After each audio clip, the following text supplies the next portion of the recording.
All right, I'm going to give everybody a minute to get back to their seats so we can get started. We got a lot to get through.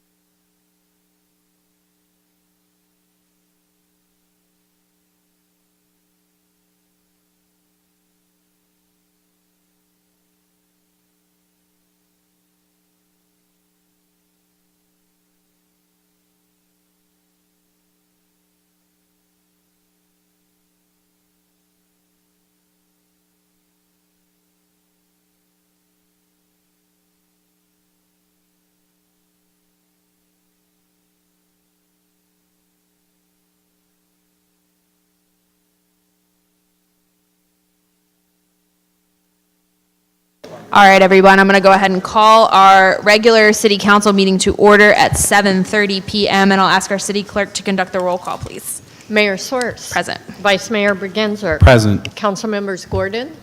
Present. Lettigiu. Present. Matias. Here. Matulik. Present. Palmares. Present. All right, thank you very much. That's going to bring us to the Pledge of Allegiance. If everyone would please stand and join council for the pledge.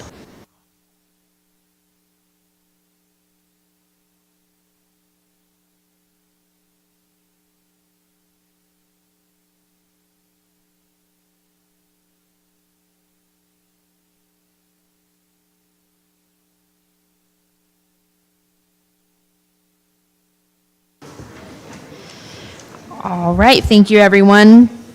We did meet in closed session a few meetings ago, so I will turn it over to our city attorney's office for a report out from closed session. Thank you, Mayor. Item 3A, liability claim, James Oakley III as an individual and a successor in interest to the estate of James Edward Oakley II versus City of Vallejo. That was a conference with legal counsel. The city council gave direction and no other action was taken. Item 3B, Tanika Benyon as an individual and a successor in interest to the estate of James Edward Oakley II versus City of Vallejo. In that particular item, City Council gave direction and no other action was taken.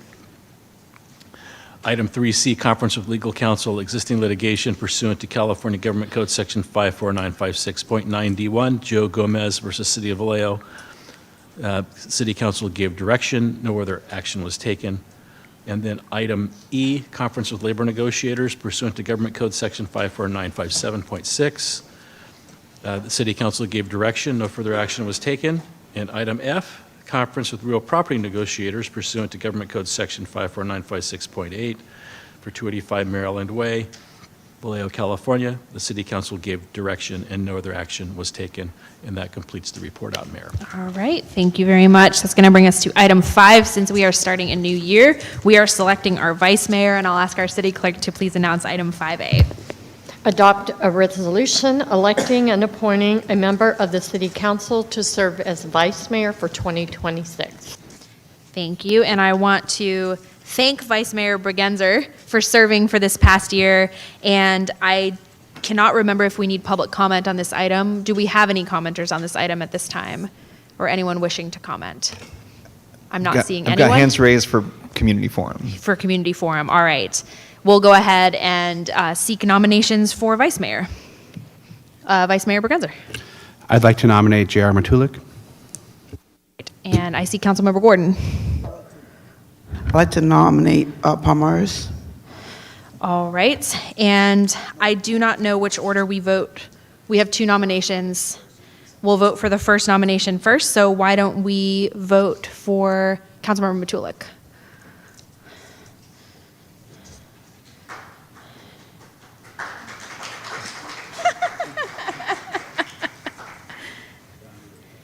Do we have a, all right, so this is appointing Councilmember Matulik as vice mayor.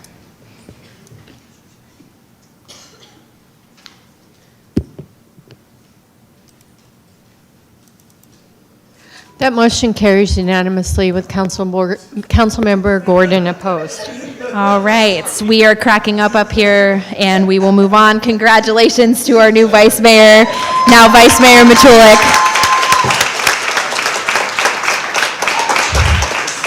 The selection of the vice mayor is typically followed by, if needed, a change of seating at the dais. I'm going to look around at my colleagues and see if we might just want to stay in the seats that we are in. I am not seeing any vociferous objection. We are going to pass the tablet. The students are really enjoying this. We are going to pass the tablet over to our new vice mayor. And barring any other issues or comments that I have missed, we will proceed once we find the plug for this thing. Yeah, it is right there, yeah.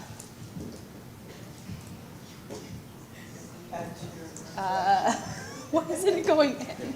Okay. All right. Thank you. Thank you. That is going to bring us to item 6, presentations and commendations. And I'm going to recognize our youth services coordinator for our Vallejo youth delegation presentation, the National League of Cities City Summit Conference in Salt Lake City, Utah. Come on up.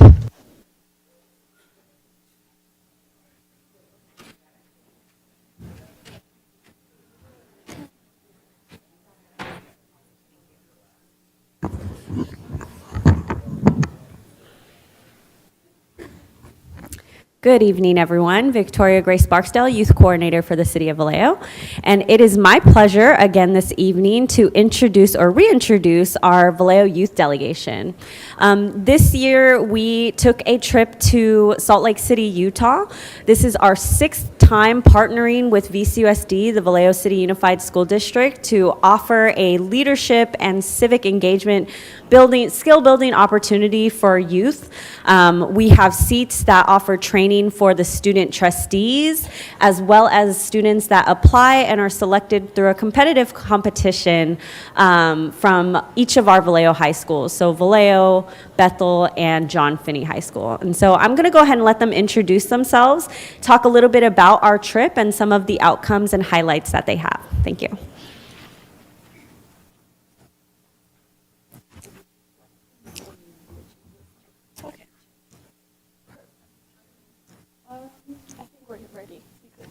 All right, we got the slides up. Go right ahead when you're ready. Hey everyone, my name is Zurva Rashad, and I am a current junior and the ASB president at Vallejo High School. Hi everyone, I am Renee Meneses, and I am a senior at Jesse Bethel High School and the girls varsity volleyball captain. Today, we're going to talk about the first day of the NOC conference. Me and Renee both established that to us, day one was our favorite, and we're going to tell you exactly why.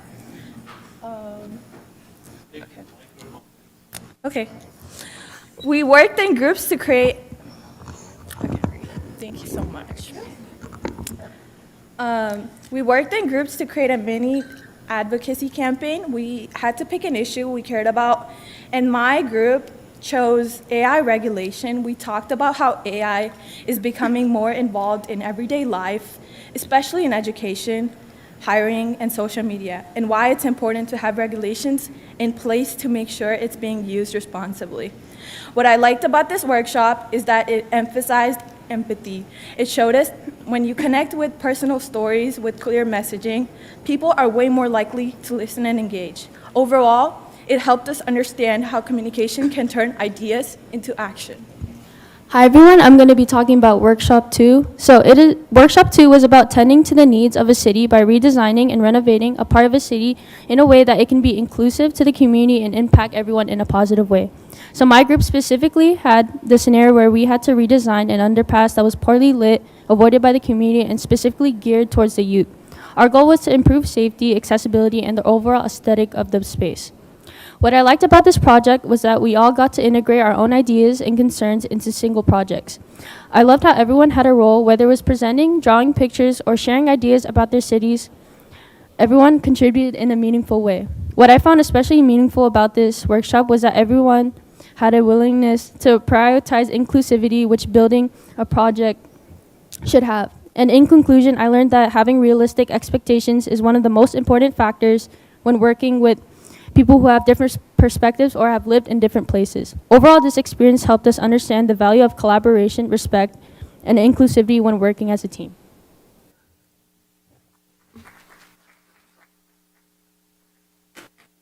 Next, we had our youth delegate scavenger hunt, in which it focused on exploring a portion of Salt Lake City, including areas like the City Creek Center to better understand the city's history, design, and urban development.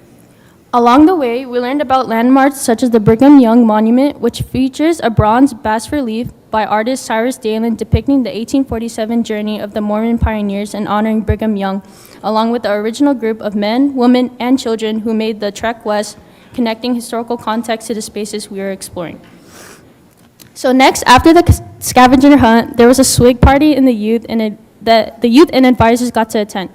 If you don't know what swig is, it is a Utah drink, which is flavored soda with cream or different fruits on top. So at this gathering, me and other youth delegates got to try popular swig flavors, take funny pictures, and just talk. What I liked about the swig party is that me and Zerva met some really cool people from places like Ohio and Florida, and honestly, it was really refreshing to just feel like a teenager and talk about normal teenager things and just make friends. This swig party helped not only me, but other youth delegates in my group just sit down and talk with other people to try to get out of our comfort zone and make connections. Lastly, during the nighttime, we had a talk with the USC sophomore Julio Vasquez, who was an alumnus youth delegate from our very own Jesse Bethel High School. He shared his experience of being part of the NLC conferences back when the program was not this advanced as it is now. Hearing that perspective was really interesting because it showed how much the advocacy has grown over time. Julio talked about how being a youth delegate played a role in shaping his leadership skills and interest in civic engagement, and most importantly, his love for Vallejo. He also emphasized that even when programs or opportunities seem small, getting involved early can make a big difference later on. His story really showed how youth voices matter and how experiences like this can open doors academically and professionally. Finally, I hope everyone here got a glimpse of the experience we had. The conference allowed us to build meaningful relationships, share perspectives, and learn from one another, which made the overall experience both impactful and memorable as it was a great opportunity for us to connect and network with other youth delegates, including my fellow delegates from Vallejo. We had an ecstatic experience working together. That's it.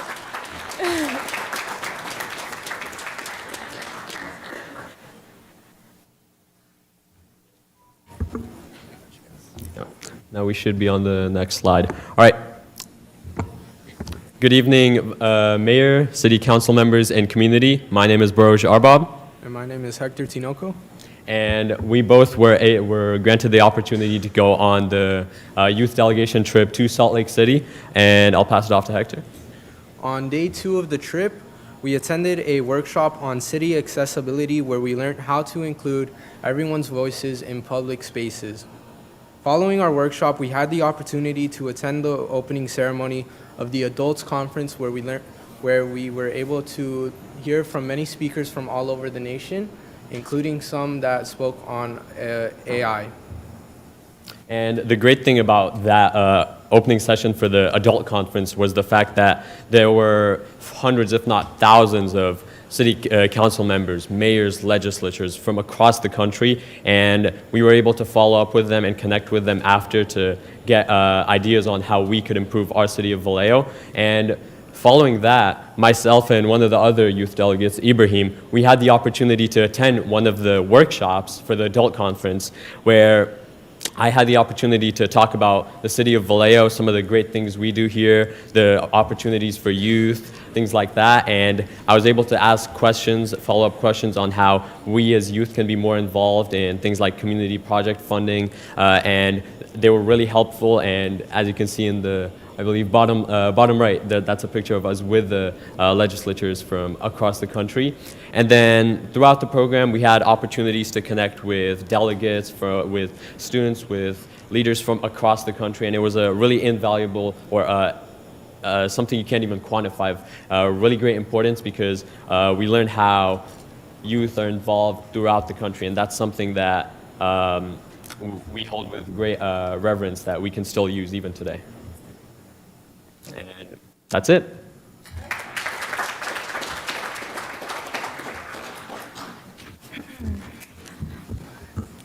Good evening, community and board. It is a pleasure to be here with you all. My name is Sonia Valdez. I am a junior attending Vallejo High School and student trustee for Vallejo High School.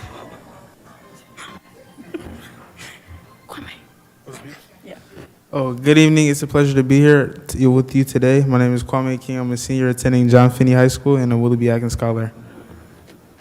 My partner Kwame and I visited the University of Utah, and one of the first things that stood out to me was how beautiful the campus was.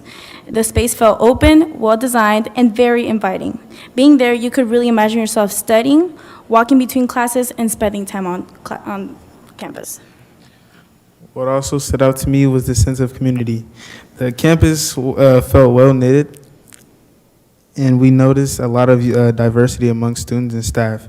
People seemed engaged with one another, and there was a strong connection between university and surrounding community, which made the environment feel welcoming.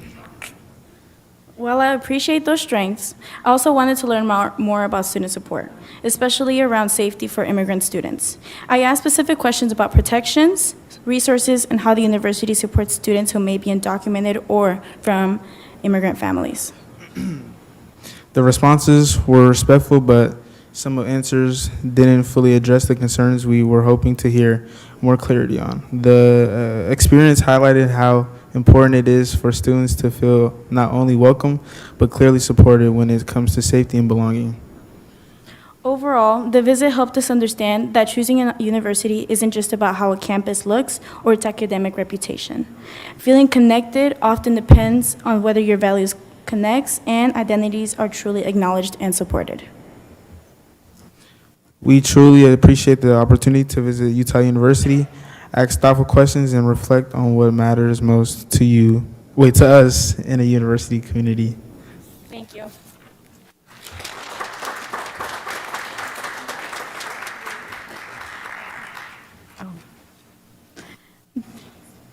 Good evening, everybody. My name is Zanaya Delion. I'm a senior attending John Finney Education Complex and student trustee representing this school. And my name's Ibrahim Ides. While on the trip, we got to attend the expo hall where our chaperones, they planned a scavenger hunt for us that basically had different questions where we had to, it exposed us to going up to different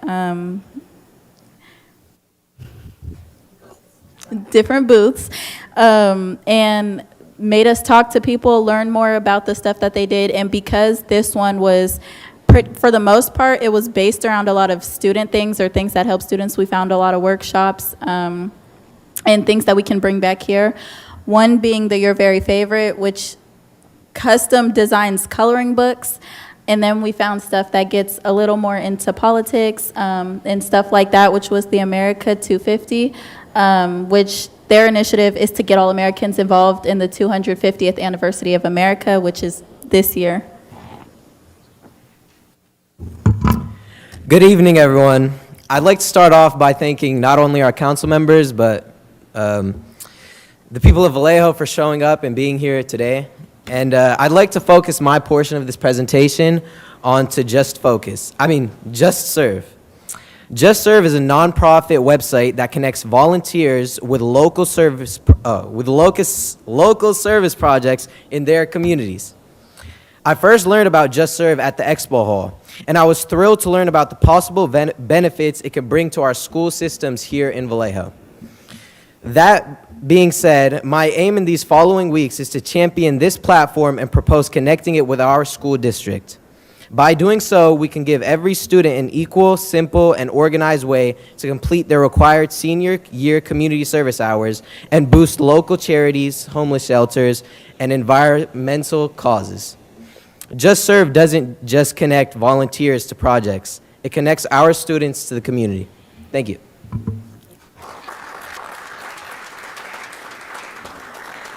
Hi, I'm Sharita Dilly. I'm the Community Services Manager for the Vallejo City Unified School District. And I just wanted to say thank you again on behalf of VCUSD for allowing us to partner with you and collaborate, especially around our children. You guys really show up for us, and we really do appreciate it. Quick highlight, Saturday, it's January 17th at 11 a.m. at the Hogan Auditorium. 3 of our student trustees, Zanaya De Leon, Sonia Valdez, and Barosh Arbab, will be participating in a sponsored a panel sponsored by the NAACP for the MLK. What'd you say? That's going to be $5. It'll be $5 for the NAACP MLK weekend celebration. And so that's at 11 o'clock. And we do appreciate all of the support that you guys have given and will continue to give. Thank you. Thank you very much.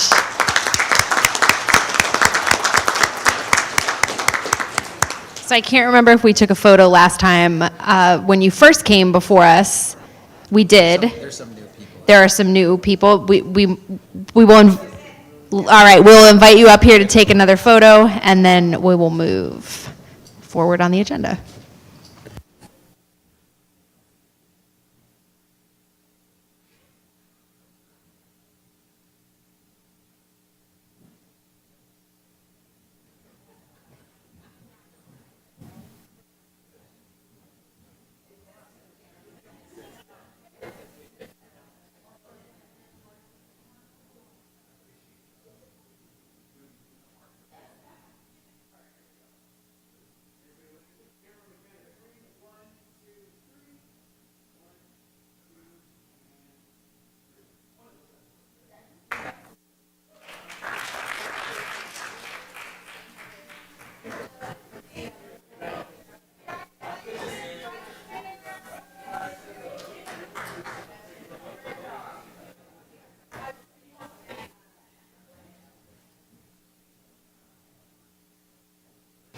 All right, thank you all again. That is going to move us on to our first community forum. I know we have many community members that are here. We definitely have more folks sign up in person than we will have time for. And since we do have quite a few members of the public here to speak on our action calendar, we are going to limit our first community forum to 5 speakers, and we'll ask anyone who doesn't make it in to be invited to participate in the second community forum later in the meeting. Why don't we go ahead and call our first few speakers? Thank you, Mayor. The first 5, the 5 speakers that we have listed here in order are Linda Rosnier, Fabrice Moschetti, David Marsteller Jr., Chris, Tina, and Ashley Epps. So if you could please come down in that order. Linda Rosnier first. Thank you. It's actually Linda Rosner. And Ms. Rosner, you are welcome to raise the podium if you would like. On the bottom lower right, there's a little switch that you can use if you'd like. This is fine. Okay. If you can hear me. We can. Go right ahead. I'm not good with techie things. Esteemed Madam Mayor and council members, my name is Linda Fuentes Rosner. I moved to Vallejo 8.5 years ago. We have a clear and present danger in the Wallace Avenue, Ream Street neighborhood. We need your help and have been asking for help for years. 10 of us met with Tina Ariola over 2 years ago. Nothing happened. I was in touch with Mark Helmbrecht, who said we were number 25 on the waiting list. Nothing happened. My neighbors and I envision a 4-way stop or speed bumps or a mini roundabout. Please authorize our traffic engineer, Tony Chu, to analyze our area. Sometimes I work from home doing Zoom depositions. I'm on the southwest corner of Wallace and Ream. My living room is my office, and it has 3 large windows which give me an unobstructed view of the intersection. I have seen 8 accidents, one of which ended up in my front yard. A man driving a pickup truck with a small trailer attached came barreling west on Wallace, did not stop at the only stop sign, and accelerated as he made a flying left turn onto Ream. The trailer detached and crashed into my front yard hedge, severing one of the sections. Thank God no one was walking on the sidewalk. Another incident was such high speed that the airbags of the victim's car deployed and the woman driver had to be transported by ambulance. Ream is wide open and motorists drive on Ream like it's the Indy 500. They use Ream as a thoroughfare between Benicia Road and Star Street, a 4-block distance without a stop sign or speed limit. I'm especially worried now because the old Ben Franklin School has a new school, Rising Star. Parents and children will be walking to and from school again. We need to keep them safe. We have a lot of foot traffic. At Benicia and Ream, we have a bus stop, massage parlor, restaurant, car wash, and bar at the entrance to our residential neighborhood. There are funds. I pay close to $6,000 a year in property taxes. Many of my neighbors do so as well. Didn't the city council approve $3 million for our roads just a few months ago? What about Measure P? That tax keeps generating more money. Why can't it help us? What about the Safe Streets and Roads grant from the Department of Transportation? We have kids riding their bikes and scooters. It's our responsibility to keep them safe. You have the authority and the resources. This is a matter of health and safety. Please help us. I gave pictures so that you could see. Thank you very much. Next is Fabrice Moschetti.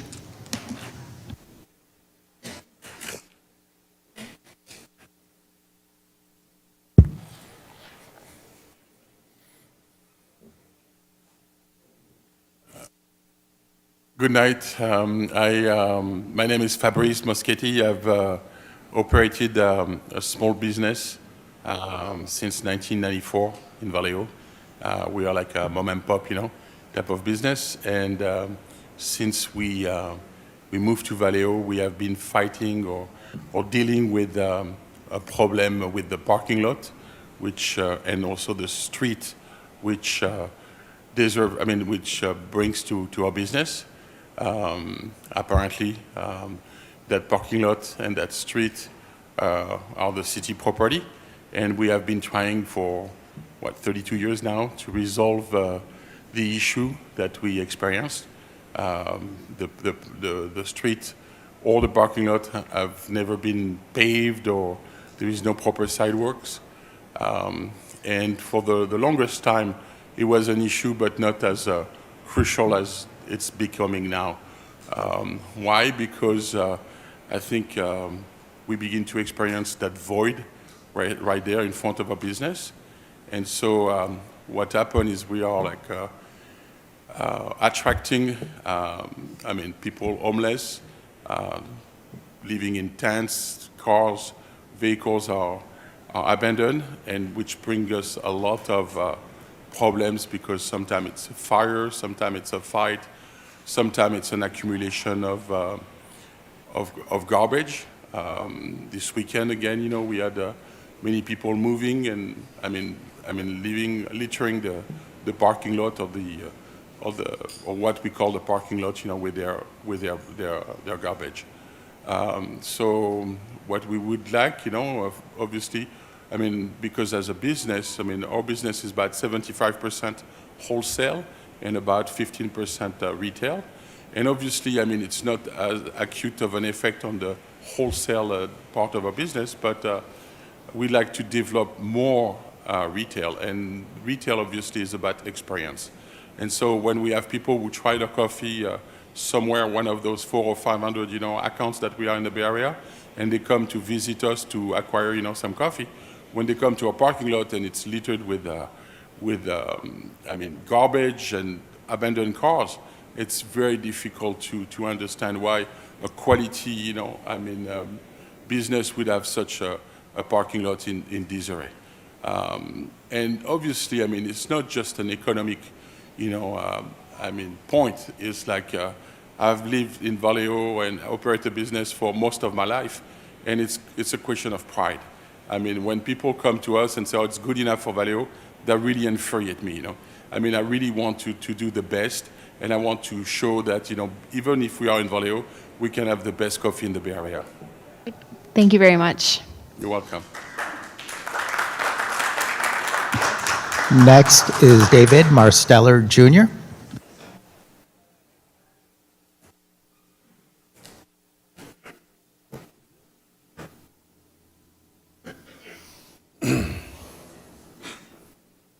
Good evening, Mayor, council members, and city management and city attorney. My name is David Marsteller Jr. I'm here tonight to speak in support of Fabrice Moschetti and the long-standing issues surrounding the city-owned parcel adjacent to Moschetti's Arson and Roaster at the corner of Solano and Cortola. Fabrice already owns and maintains his property, and anyone who has spent time there can see what responsible stewardship looks like. He has created a space that is clean, welcoming, and safe, a place where the community gathers, where families, artists, and neighbors feel comfortable spending time. That didn't happen by accident. It happened because someone cared and invested. Right next to that, however, is a city-owned parcel that is listed as a street but functions as a neglected dirt lot. It continually collects trash, creates safety concerns, and sits directly at the entrance of his business. That condition is not good for customers, not good for employees, and not good for the image of our city, Vallejo. Retail businesses rely on atmosphere, accessibility, ambiance matters, first impressions matters. A safe, clean, and intentional place at the corner would not only benefit Moschetti Coffee, but it would benefit the surrounding area and reflect positivity on our city. If Fabrice were given the opportunity to steward or improve the parcel, I believe, and many in this community believe, that something truly special could exist at the corner of Solano and Cortola. Whether it's a small park-like space, improve access, or thoughtful develop it, it would transform a problem area into an asset. This is not about privatizing public land. It's about partnering with someone who has already proven they will care for it. Vallejo should be encouraging this kind of investment and not unintentionally discouraging it through inaction. I respectfully ask the city to seriously explore a solution that allows this space to be cleared up, activated, and made safe. Because right now, neglect is costing us all. Thank you very much. Appreciate it. Thank you. Next, we have Chris Tina.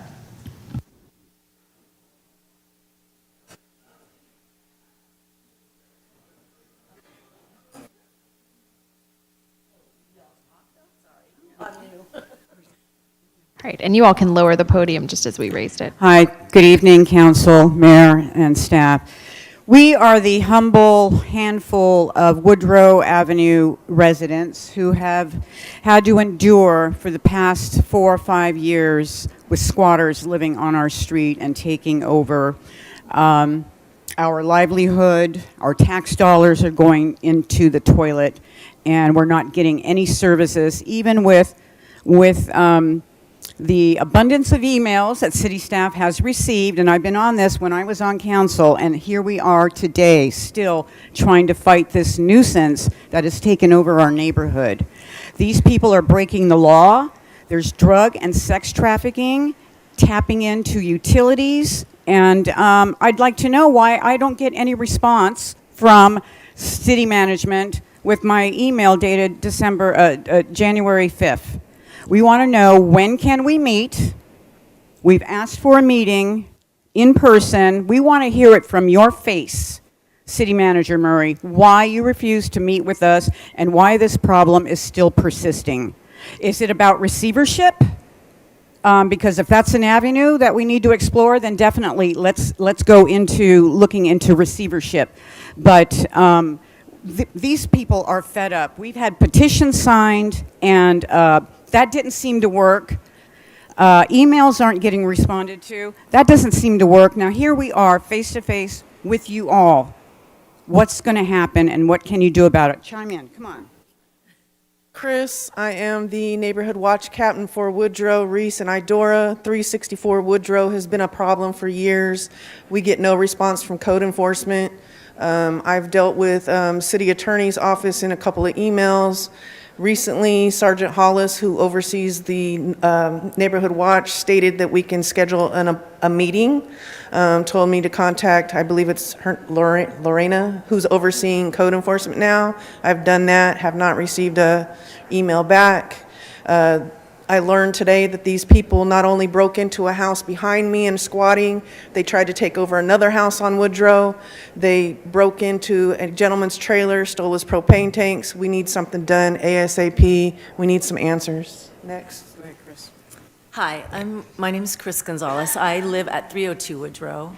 And, you know, it was very interesting when the students were speaking tonight. Oh, sorry, when the young man, there were two of them. The first young man was so excited to say he was from Vallejo and how proud he was to be. He was just so elated. And I moved here 30 years ago from San Francisco, and I don't feel that way. It broke my heart to think that that I don't feel how special that young man feels. That's not what Vallejo is. I kind of feel embarrassed to live here. I'm a businesswoman. I don't own a business, but I'm a professional person who works, and we pay a lot of tax dollars, but what's going on in our neighborhood is pretty disgusting. You know, urinating everywhere, the prostitution, it's all very true. It's been happening. I live on the corner house, and I've now had to buy security and alarms, and I'll promise I will finish this up.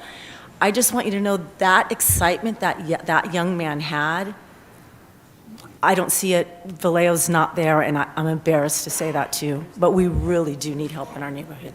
Thank you for sharing. And I do believe we just had one. You're okay. I understand there's many of you. I think we only had one sign up, so I'm going to have to stop you all. But we can't have a discussion at this point in community forum, but I will bring this up later in the meeting. I'm sorry, say that again, Mayor? I said we can't have a discussion about it now because we're in community forum, but I'm going to comment on it later in the meeting. All right, and we have one more speaker, correct? Yes. Next speaker is Ashley Epps. Hello. I brought handouts this evening.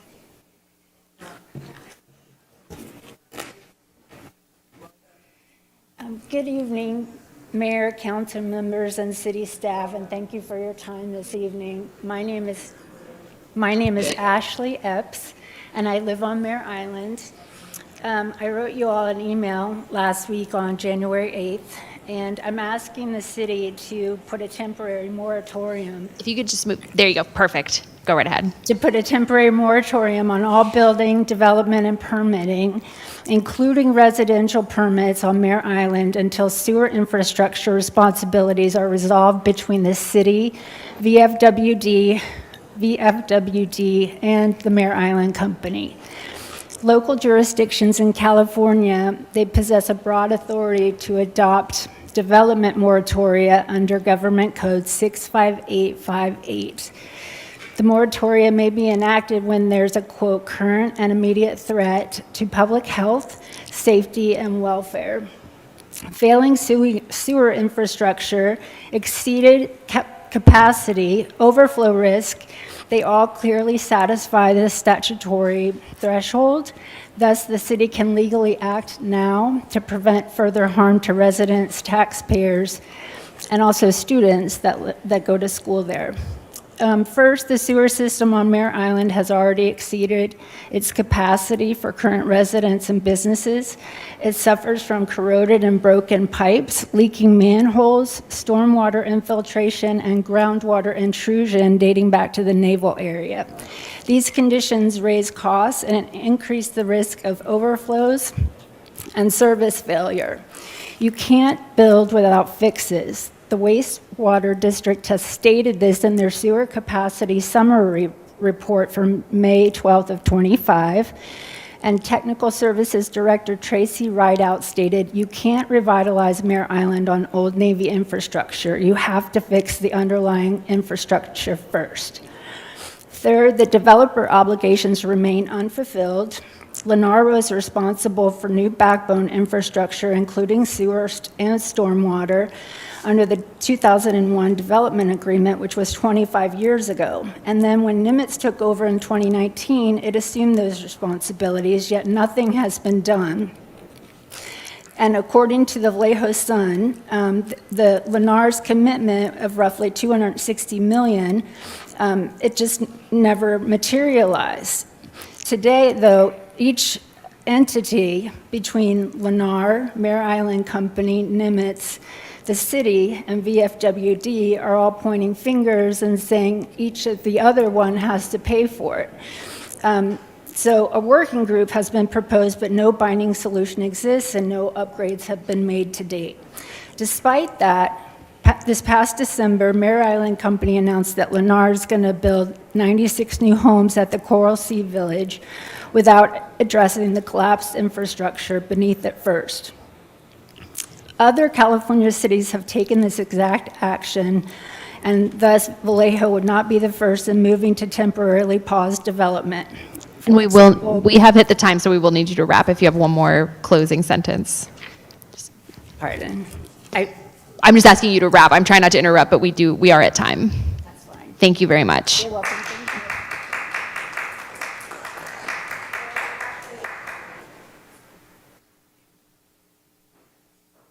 That is going to close out our community forum. I know we did have more folks that wanted to speak. You're welcome to join us at our second forum. We do want to move on to the rest of the agenda, though. So I'm going to move us to our consent calendar and open up public comment for our consent items. Do any council members wish to remove items from this evening's consent calendar? I am seeing the former vice mayor, who I now am going to call Councilmember Bergenser. Yes, I'd like to pull item F. That was, all right, so I'm switching, sorry, I'm getting used to the new setup. So we're gonna pull item 8F and turn that in, 9F, excuse me, and turn that into 9.1. Is that right, 9?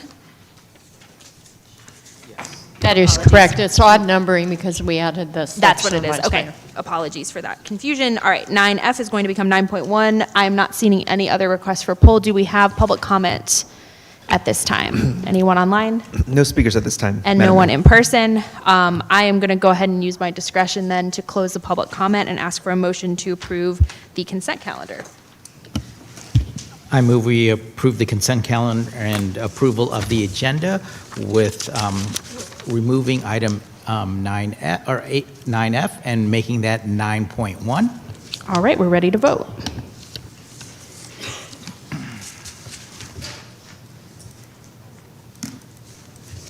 Motion carries unanimously.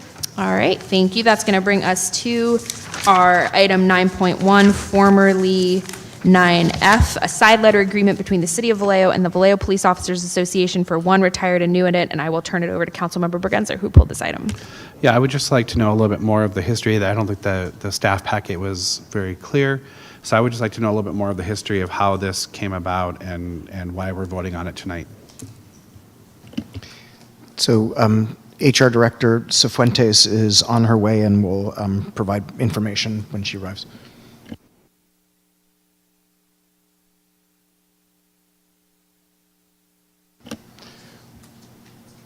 She's just down the hall, but I wonder if council would like to continue on to action item 10A or?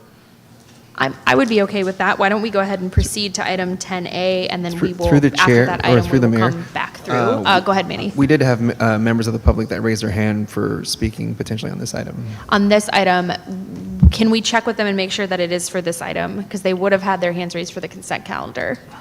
Or they may be going for an item 10A. And C, did you want to speak on the consent item?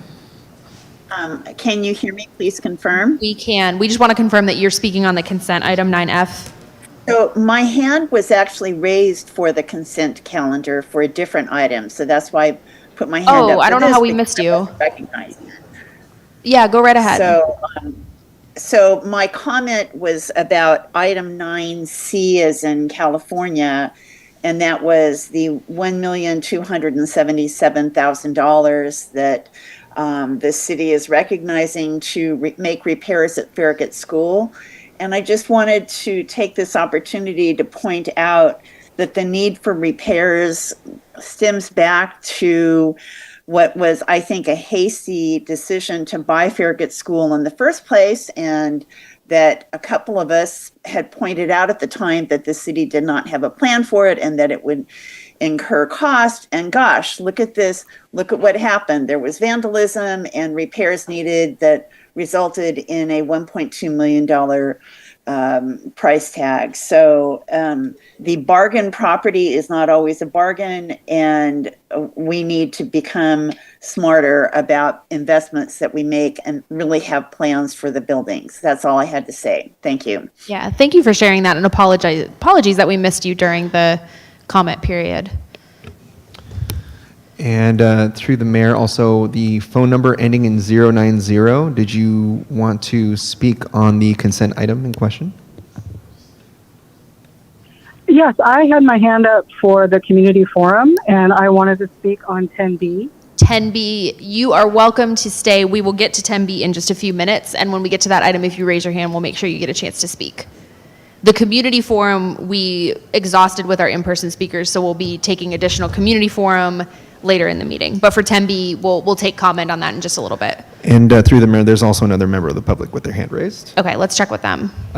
Speaker McDonald, are you still waiting for community forum, or did you want to speak on the consent calendar? I'm sorry. Yes, I wanted to speak on the consent calendar. And that was item, I think it's, yeah, the consent item is D. Okay.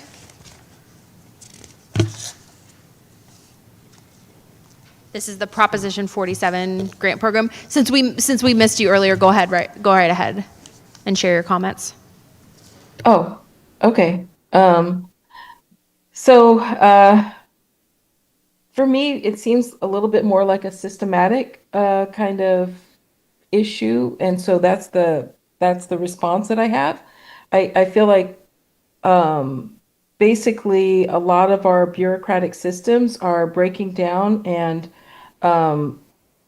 people that have organizations that have a 9 to 5 and guaranteed salaries and are far away from the real crisis that's happening at the schools, on the streets, are not in the position to be able to make the corrections. And so, and instead, the people that are in the positions on the streets, helping people after hours, throughout the night, throughout the days, are not getting the support that the city has available. Organizations like Vallejo Together, organizations like Food is Free Solano are not getting the kind of support that organizations like GVRD are receiving. And so I just would ask that you review the current funding for human services, especially the contracts for GVRD, and shift resources towards community groups that have proven results and respond quickly.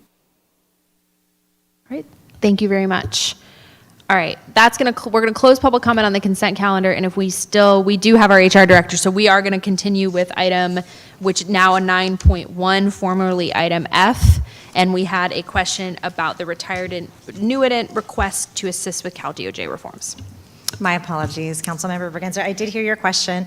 So just the background on that. So as you know, the retired annuitant, there is specific language in the VPOA MOU that restricts our use of retired annuitants. PD had a situation recently where they lost someone who was working on the reforms with them, and so they had a need. And this is a retired annuitant that they had used previously for some of these things, and so their request was to be able to bring that person back to kind of help continue keeping the reforms moving. So we did meet and confer with VPOA and agreed to bring this one retired annuitant back, separate and aside from any conversations about any other retired annuitant use. Okay, that answers my question. Thank you so much. All right, thank you for that. With that, do we have a motion to approve this? Go ahead, Vice Mayor. Yes, I move that we approve a side letter agreement between the City of Vallejo and the Vallejo Police Officers Association, VPOA, for one retired annuitant. All right, we can go ahead and vote.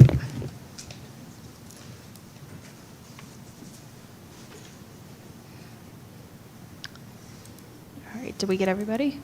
Motion carries unanimously. All right, thank you. That is going to bring us to our action calendar, and I'll ask our city clerk to please announce item 9A. Consider a motion to reconsider 10A, the city excuse me. council action taken at the December 16, 2025 council meeting regarding adoption of a resolution approving the AB 1600 annual development impact fee reports for the Neighborhood Parks Impact Mitigation Fee Fund 137, Transportation Impact Mitigation Fee Fund 203, and the Hidden Brook Overpass Mitigation Fee Fund 211 for fiscal year ended June 30th, 2025. All right, thank you very much. I'm going to go ahead and open up public comment on this item. I know we have some people online that said they were waiting for item 10B. If you could keep your hands down at this point so we can take just our commenters for 10A. The way I'll do public comment for that item is we'll open it up at the beginning prior to the presentation, so you'll have plenty of time to raise your hand and we'll make sure we get everybody in. And then do we have a staff presentation or comment on this item? I know we have a very specific and narrow request for reconsideration of this item based on the vote that was taken at our last December meeting. If not, I can facilitate it. I'm going to talk about the legal aspects of this, and Oscar may want to talk about the technical part of it. This is only a motion for reconsideration. You're not actually reconsidering it tonight. What you would be doing is considering a motion to put it back on the agenda to allow the council to reconsider it at a future council meeting. Because of the way the vote occurred on December 16th, there was 4 members here with 3 members absent. There was a tie vote. The way your rules work, the only way that it can be reconsidered is if someone who is on the prevailing side, which in this case would be the no votes, because a tie vote is always a no, and a tie vote or the no votes are the prevailing side. So the only way this could possibly be reconsidered is if one of the no votes, which was, if I remember correctly, Councilmember Matias and Councilmember Ledeju, if you made a motion for consideration and that was adopted by the council this evening, then it would be brought back at a future council meeting for reconsideration. I do know that staff has hopefully addressed what your concerns were. They've added the additional information, if that helps at all. And I don't know if Oscar has more to add about I think what's we're just looking for a motion to reconsider, Correct. and that motion has to come from either Councilmember Matias or Councilmember Ledeju. That's correct. So I'm going to look at them and see if they have a motion. I'm not seeing one. I'm not seeing one for either of them, so we do not have authorization to reconsider this item. Sure, that's right, it would be for 1 year. Actually, you could still come back at another time to try and get reauthorization again. It would have to be either Councilmember Ledeju or Councilmember Matias. I do want to point out that this particular report is one that's required by statute, that if you don't adopt it, you can't spend the money that's up there. That fee money can't be used. So I'm not asking you to adopt the motion, I just want you to understand what the risks are if you don't reconsider it. We don't have a motion this evening. I will check and see if we have public comment on this item. I don't believe we have anyone in person. We don't have any hands raised online. So with that, we will close this item. And we will move on to item 9B. If our city clerk could please announce item 9B. Provide direction to staff regarding requests from the Vallejo Solano Continuum of Care to pause encampment cleanups in advance of the 2026 point-in-time pit count. All right, thank you. And we'll go ahead and open up public comment on this item. I know we have some folks that have signed up in person. Anyone wishing to address that council on this item online, go ahead and raise your hand. We'll hear the staff presentation and then we'll take public comment. And it looks like we have Assistant City Manager Conley and Assistant to the City Manager Peterson. Go ahead whenever you're ready. Good evening, Council. Thank you. I'm Natalie Peterson, Assistant to the City Manager.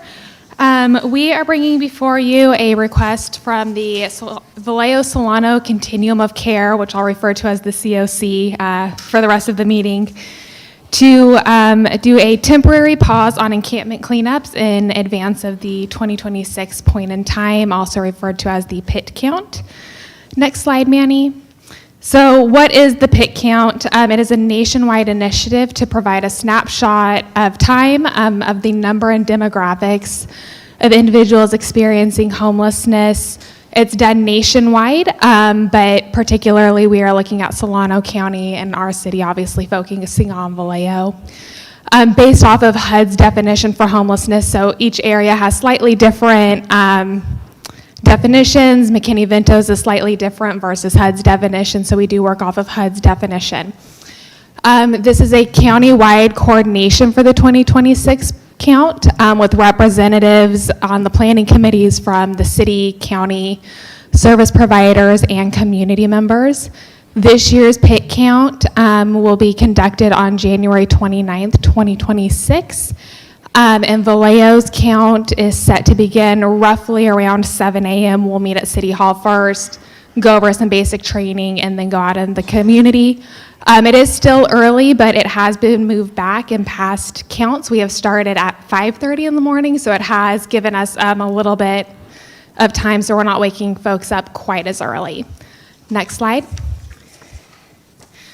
So the request from the COC board is kind of twofold or two-part. The first portion of their request, which we received on December 23rd, is to refrain from conducting homeless encampment sweeps, clearings, vehicle habitation enforcement, RV removals, towing actions, or any related displacements from January 1st through January 30th.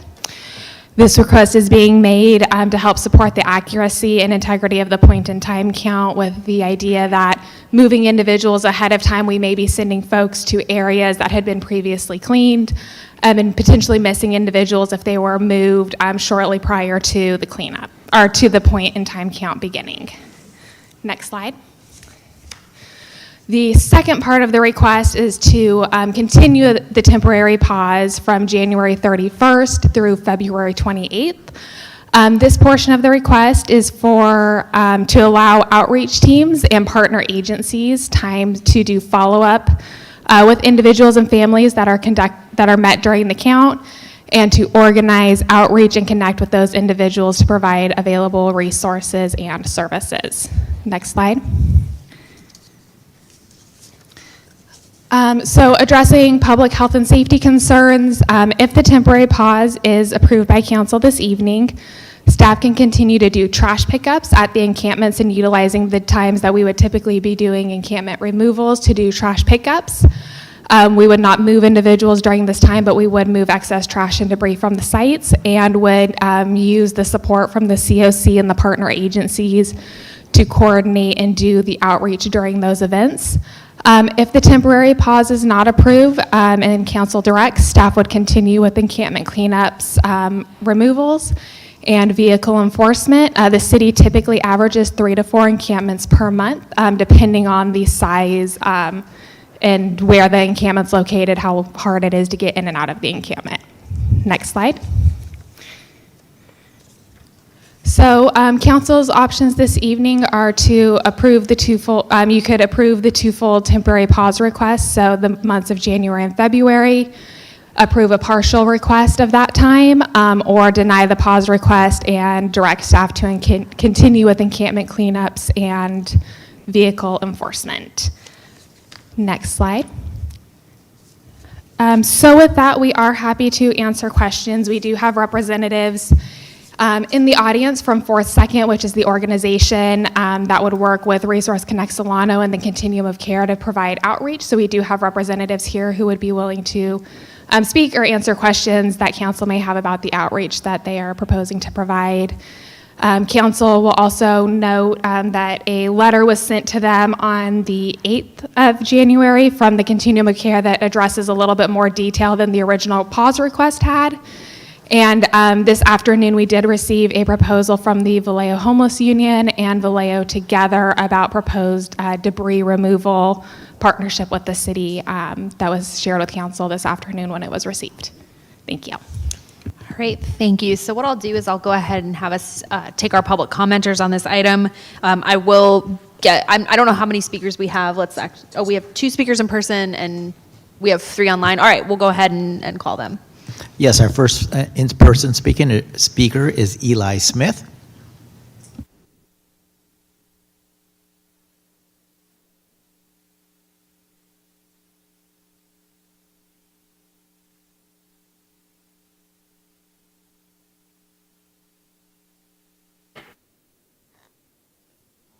Okay, so I'm the first one.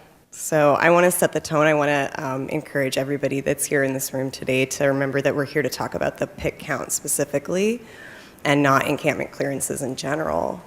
The accuracy of the pit count directly impacts how much funding the city can obtain.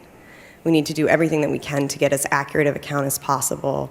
We're already beginning at an abysmal time that's going to severely limit our ability to get an accurate count. We must also make sure that we're not wasting all of the work that was done to locate people during the count. We have to take the opportunity to launch rapid rehousing efforts after this massive effort to find people.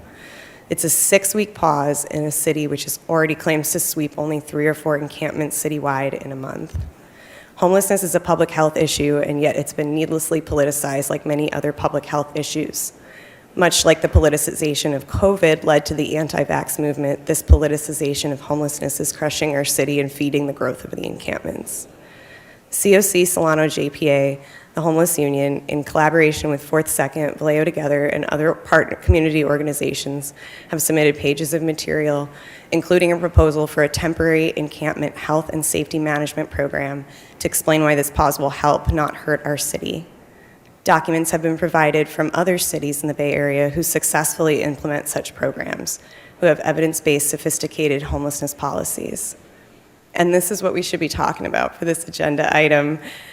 The division is a distraction. I'm not a housing activist. I'm a mother, I'm a homeowner, and an artist. I'm a member of the PTA here in Vallejo, and I live in one of the areas of the city that's often cited to be the most vulnerable to crime, sex trafficking, traffic accidents, and homelessness. I'm not here arguing to make the city worse for myself and my children. I'm here on the ground every single day. I come to these meetings. Sometimes I stay till 2 in the morning to try to make the city better. I urge the council to please honor the work that was done by people who work and volunteer in this field and take the informed recommendation to temporarily pause the sweeps for a mere matter of weeks leading up to and after the pit count. Thank you. Great. Thank you very much. Next, we have Sean O'Malley.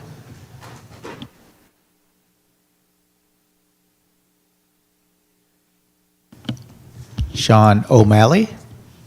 He was here. Why don't we proceed, and then he might come back from the restroom. All right. Why don't we go ahead and call our first online speaker, and then we'll come back to Mr. O'Malley. And C, please unmute yourself. You have the floor.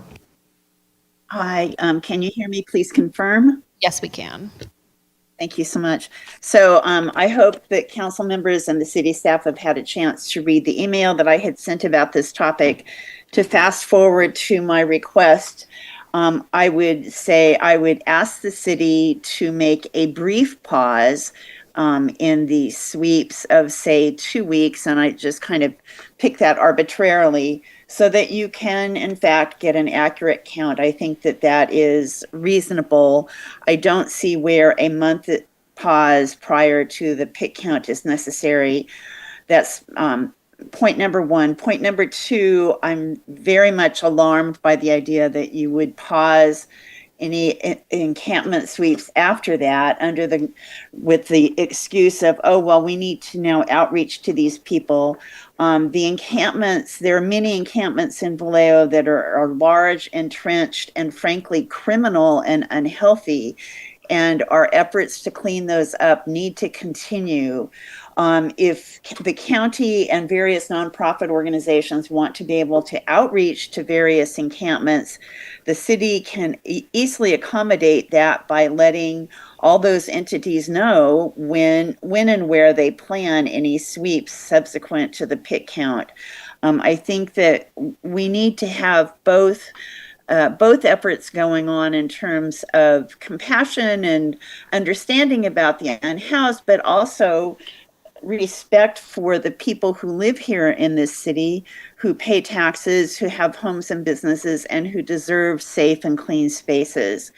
And frankly, so far, the public discussion around this seems to be overwhelmingly around the needs for the unhoused and very much less about the rights and expectations of people who own homes, rent homes, and have businesses. So I think the full community needs to be embraced in that.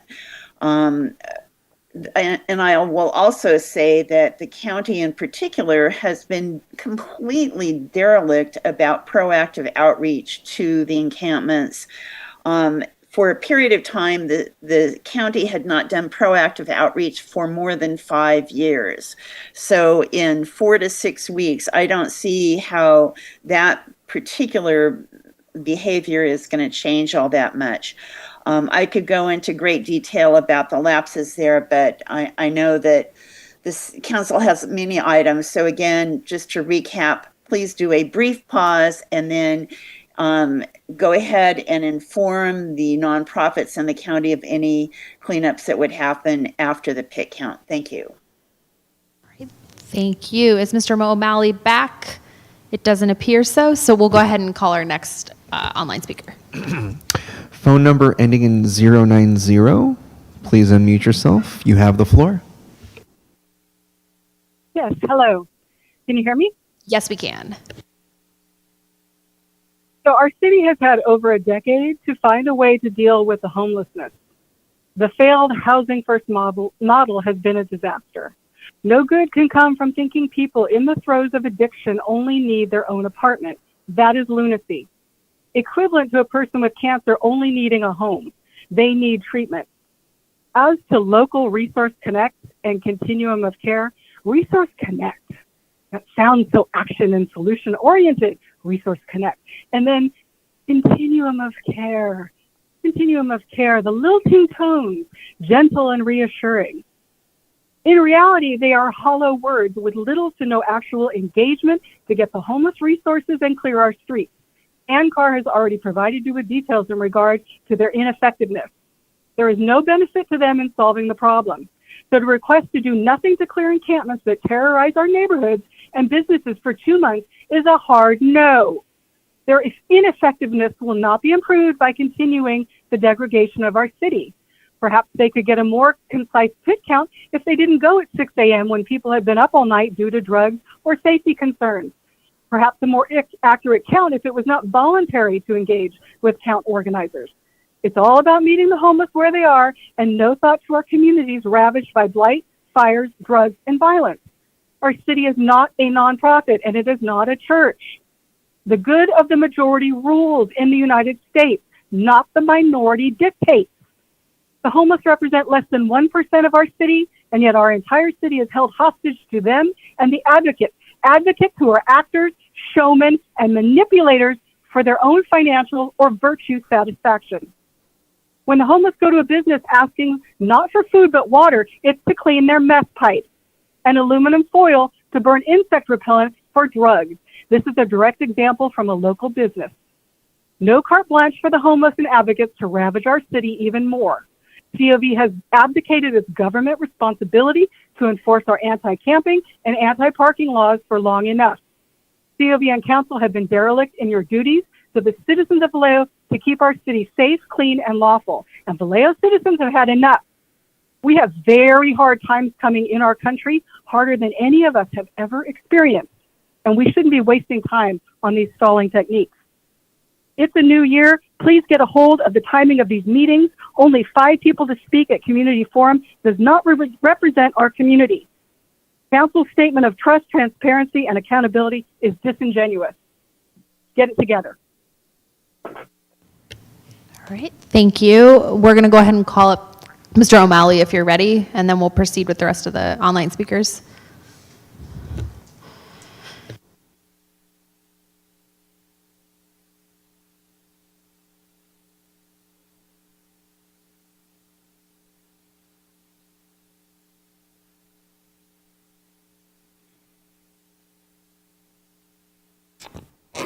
Good evening.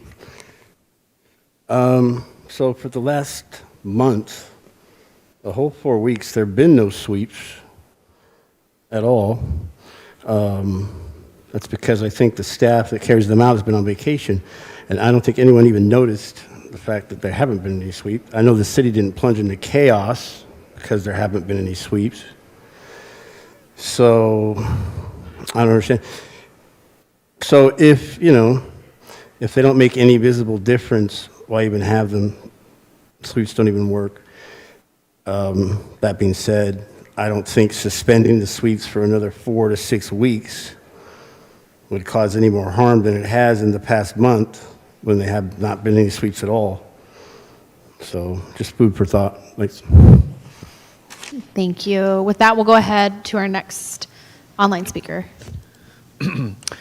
Paul Dice, please unmute yourself. You have the floor.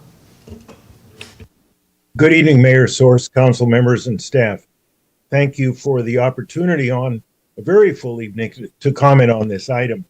I'm Paul Tice. I live here near a large encampment, and I'm on the executive committee of the Sierra Club in Solano County with several hundred members in Vallejo.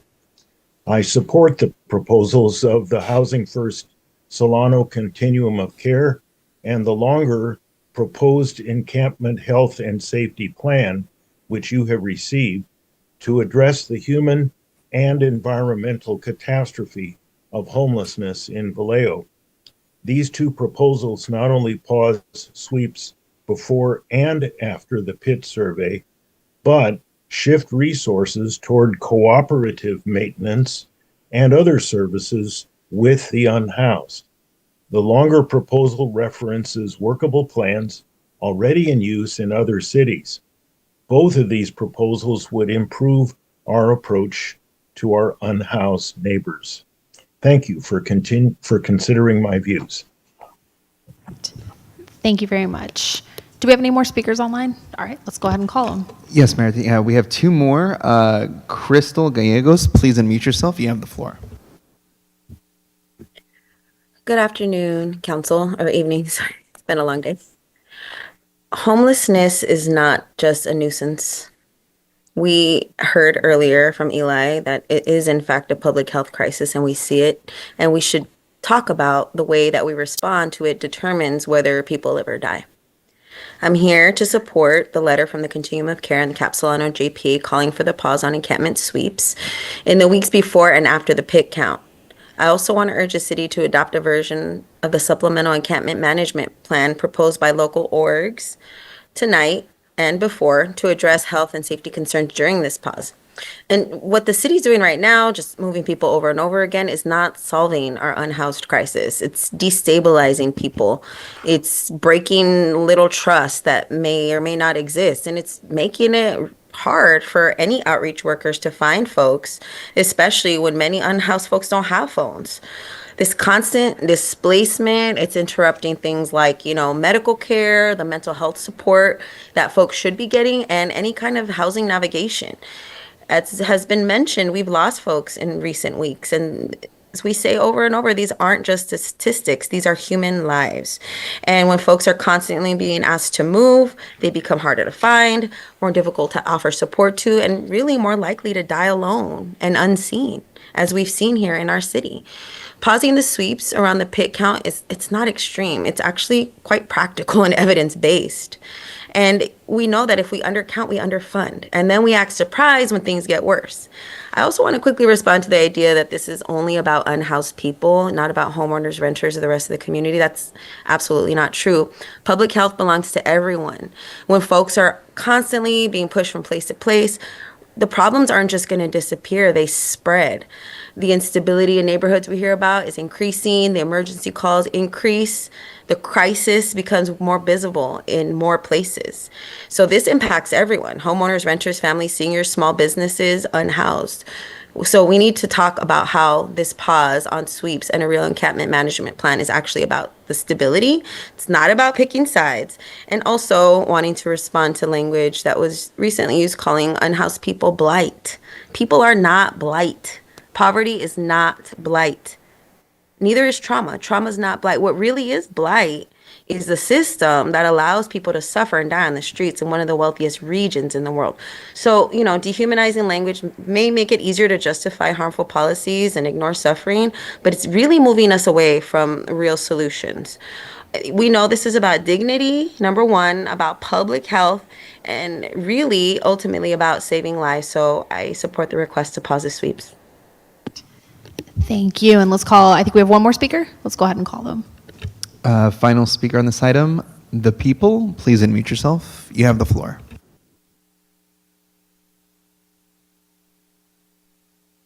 Thank you, everyone who's here tonight to hear about this matter. I do want to focus that this is a very specific request regarding the pausing the encampment cleanups in advance of the pit count. It isn't a time to grandstand or just soapbox about how folks feel. What's real and practical about this pit count is that it is connected to funding. And as Crystal mentioned, if we undercount, we get underfunded. And it continues to perpetuate more issues snowballing for this very matter. The people support the pause and cleanups. You know, great effort goes. I don't know if all council members have been seated in the time of a pick count, but a great effort goes into making contact with every single person. That's what a pick count is to identify every single person living outside. And if we're going to take the time to make contact with every single person outside, then we should be piggybacking every other type of connection to resources, wraparound services, continuum of care in these efforts, or else it's a waste. It's not good enough to just go out and count people if we're not engaging with them and trying to affect change in their current situation in the right now. Also ask for the council to adopt the proposal from the Vallejo Homeless Union and other orgs about the proposed encampment health and safety plan. These folks do this work every day. This is what they do. This is not a high-priced consultant that charge you tens of thousands of dollars to tell you what they suggest. These are people who are out in the field every day doing this work, committed to helping and supporting the unhoused, and they know what they're talking about. Listen to them. Listen to them. Listen to them. And matter of fact, redirect, seek them out on what's the best next steps. The proposal from the Vallejo Homeless Union is a great next step for pausing these counts before the pit count, after the pit count, ensuring that people have a continuum of care, and then using that proposal to move into the next steps of how we battle and address homelessness in our city. Humans' lives are what we're talking about. And while we all have the privilege, many of us have the privilege of being warm and sheltered, nobody's prioritizing any other people over the next. These are just the most vulnerable. So it's easy to judge while you're at home, warm on your couch in your heater, when folks are outside, wet, can't get dry, can't get warm. This matters so much, and we ask you, we implore you to pause these sweeps, make this pit count survey meaningful, make this engagement with the unhoused meaningful. Listen to the people. Thank you. Confirming, give us 1 second to make sure, do we have any other online speakers? We did have one other speaker raise their hand, and I'm sorry, we had a timer going for folks to sign up. I don't mind taking the additional in-person speaker, but let's go ahead and call the online speaker first. Okay, final online speaker, Melvin Cohen. Please unmute yourself. You have the floor. Thank you so much. And you might hear my little one in the background. So I want to thank everyone for giving me space to be able to speak tonight. I want to echo Crystal and Paul, who spoke earlier. I am in full support of what they've just shared. And I just want to speak to the request from the Vallejo Solano Continuum of Care to pause the encampment cleanups ahead of the 2026 point in time count. And I understand the intent behind the request. Avoiding displacement during the count is important, but accurate data matters. It affects funding, planning, and whether resources actually reach Vallejo.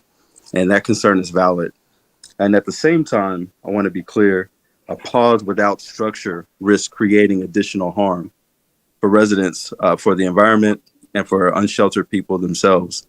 And so the question before us is not simply whether to pause, but how to do so responsibly. And I think it's critical to distinguish between pausing displacement and pausing engagement, as was shared earlier. A pause should never mean do nothing. It should mean shifting away from enforcement-led responses and towards active service-forward engagement during the count period. And if the city provides direction to pause cleanups, I strongly encourage clear guardrails. And so first, making sure that sanitation, fire prevention, and environmental protection, it must continue. Second, outreach, housing navigation, and medical engagement should definitely increase. It shouldn't decrease. And third, the pause should be time limited, clearly defined, and publicly communicated. And fourth, there must be a clear plan for what happens after the count, so data translates into action. And so residents are not wrong to feel frustrated by what they're seeing, what we're seeing, but repeated displacement hasn't solved this problem either. It's increased costs, scattered people across the city, and it's made accurate counting difficult. And so as the conversations continue tonight, especially regarding adding a warming center to the navigation center, these actions need to be aligned. And if we pause displacement, we also have a responsibility to ensure people have clear, accessible paths to safety and warmth. And I'd support a structured, accountable pause that improves accuracy and reduces harm. And so the real failure is not pausing, it's pausing without a plan. Thank you all for being able to speak this evening. Thank you very much. And we'll go ahead and call up our next in-person speaker. Yes, next in-person speaker is Layla Walton. And Ms. Walton, you can, if you'd like, you can lower the podium. On your lower right, there's just a little toggle switch so we can see you better. Okay, legit. Yeah, of course. Thank you. All right, go right ahead whenever you're ready. There Can you go. guys hear me? Yeah, if you wouldn't mind just pulling it up a little bit more. There you go. Perfect. You guys hear me? Yep. Okay, hi. My name's Layla Walton. I am a junior at San Francisco State University. I am a labor and employment studies student, so I'm learning as I go with you guys. I think what people are saying is they hear your intentions, right? But we need an objective. We need a clear objective of what you guys are trying to do. I think I'm in favor of stopping the sweeps. First of all, I don't even think you guys should be sweeping. I think you need to find a real resolution. We're talking about sweeps and pit count, but we don't have warming centers open. We don't have places for these displaced people to go. When I look it up on my internet, it brings up Vallejo Library, which is not open all day, right? So I think that you guys should try maybe some RJ circles or some houseless conventions where you guys can actually be interactive with these people and not just talking over their head. Does that make sense? Okay. Also, you have residents like myself who I do want to volunteer for the pit count. I want to help you guys out, but I have no idea if I'm hurting the people or helping. I need clear direction. And right now, we don't have that. We have residents going back and forth. Nobody really wants to hear that all day. Not even you guys, I'm sure, right? This is not what you're here, sitting here to go back and forth about. You guys need to have an objective, a clear one, and be decisive. Does everybody understand that? Like, we're sitting at home waiting on you guys to have clear communication since last year. And people want to say, you guys want to say that you're doing the work. We want to feel the work that you're doing. I want to feel it when I'm sitting at home. I want to feel it when I'm riding through the streets of Vallejo. You understand? This is a city that I came back to from the South. I literally just came from the South 2 years ago, expecting for my city to be up and running, and y'all are still trying to figure it out.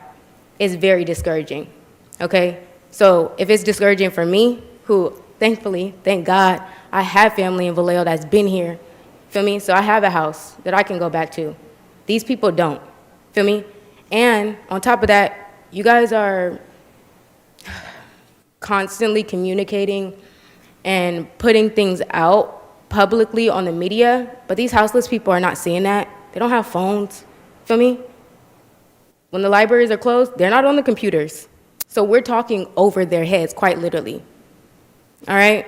Just be clear. Have an objective so that when I come in, I know exactly what I can do to help you guys out and to help everybody in this community. Understand? Thank you. Thank you very much.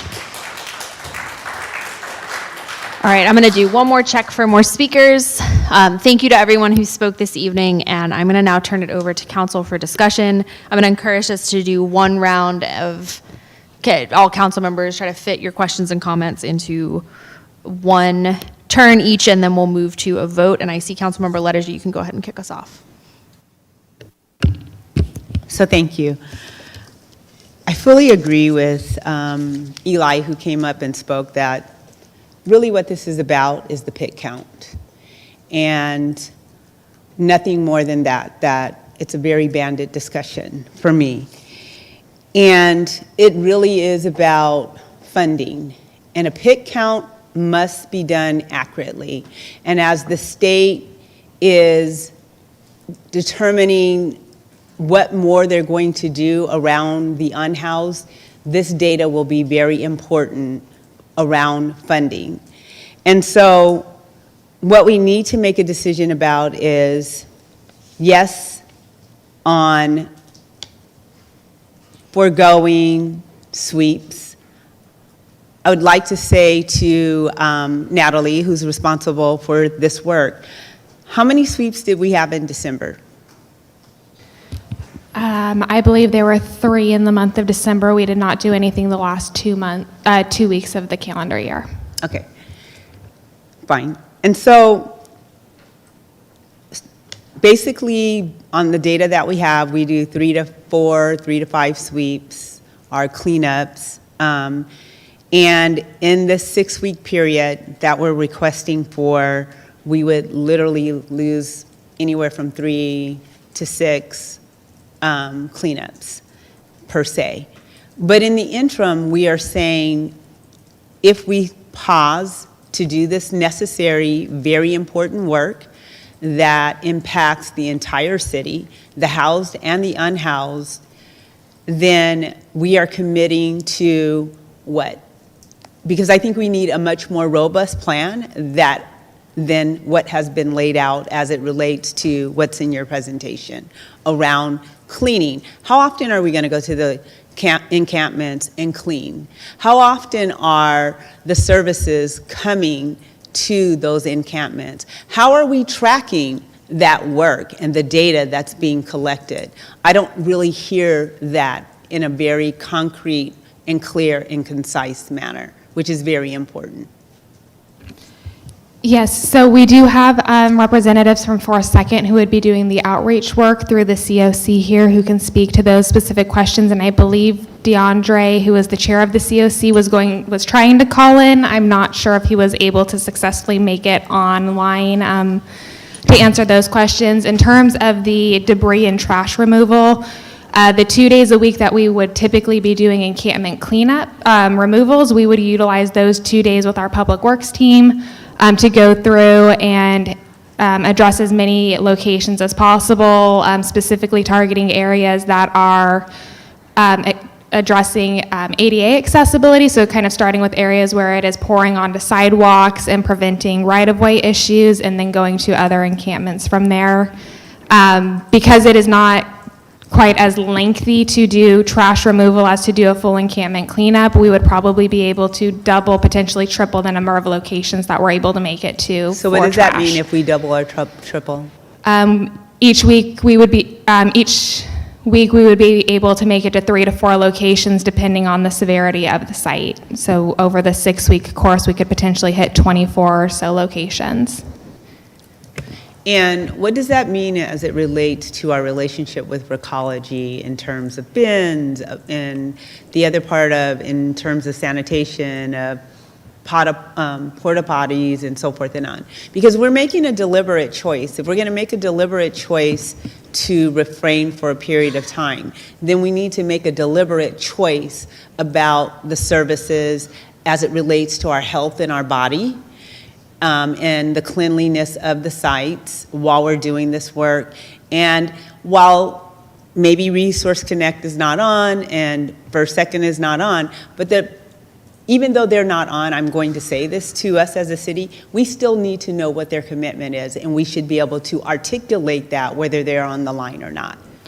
Yes, so DeAndre is online, so I'd like to give him the opportunity to speak. His updated proposal to council was that they were planning on going out, I believe it's 4 days a week, 9 a.m. to 5 p.m. to the locations. They did not specify a number of encampments in their proposal that they would be addressing during those hours. But DeAndre, if you're on and would like to respond to that, or for a second, who is in the audience, if you would like to come up and provide that additional information. Thank you.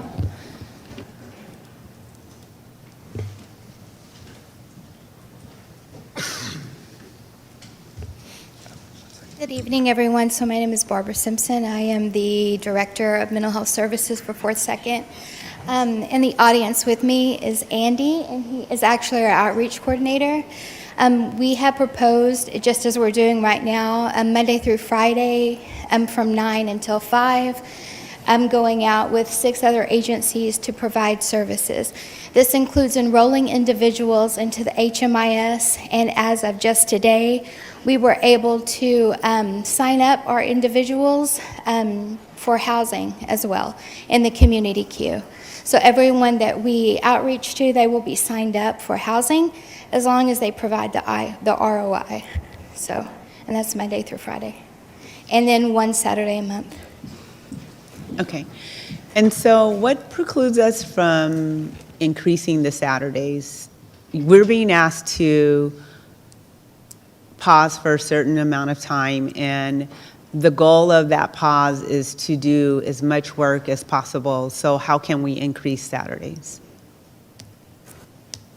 At this time, I mean, I would love to increase our Saturdays. The Saturday that we have is actually kind of spurring off of the second Saturday.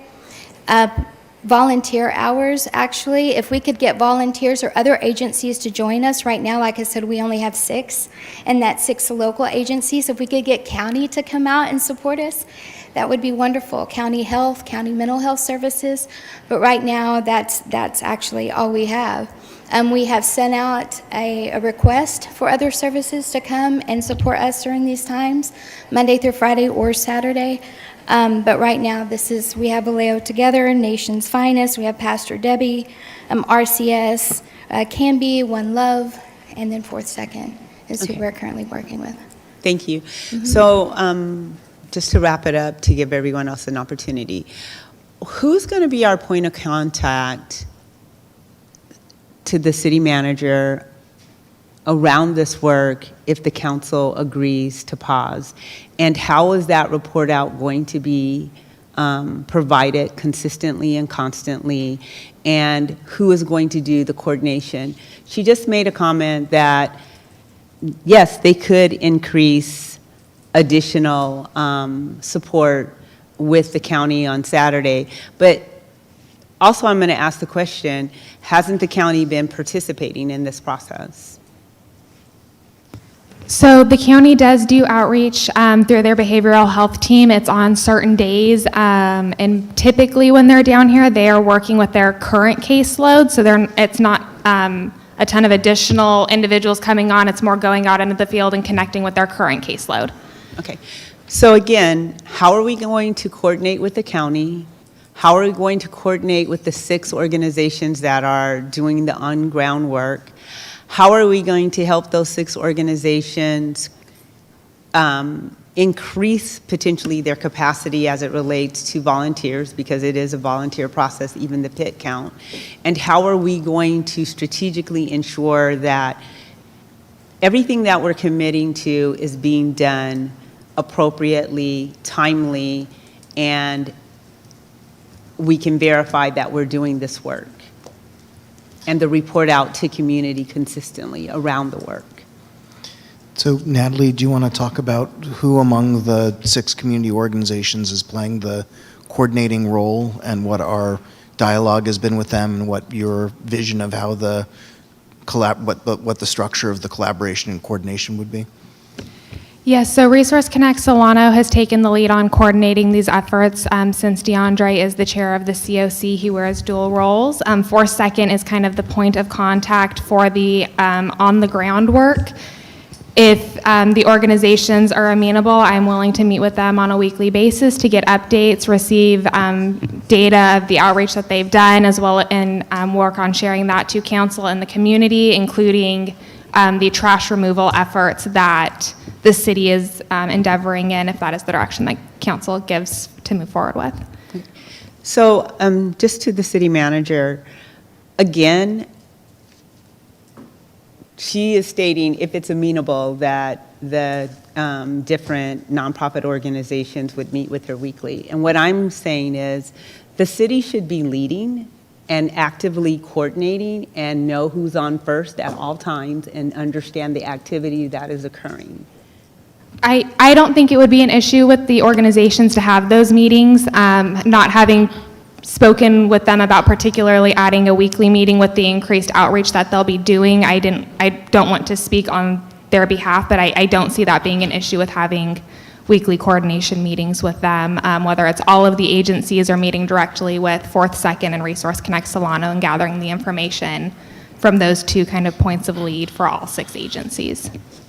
And one of the other things is that I would expect, and it is how do we mobilize our services from the cleaning aspect where I don't know the number of encampments and what we're trying to preserve during this time. I would expect that the city would figure that out along with all of the nonprofit organizations that you are working with, that we're working with, and that there is a touch point for all of them every week that we agree not to move anybody. So the city doesn't. Hello.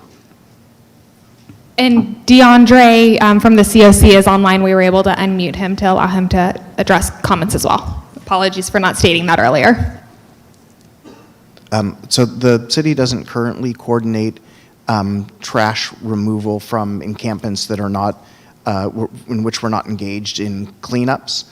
So if the city council would like the city staff to engage in that activity, that's a new function that we're not currently involved in.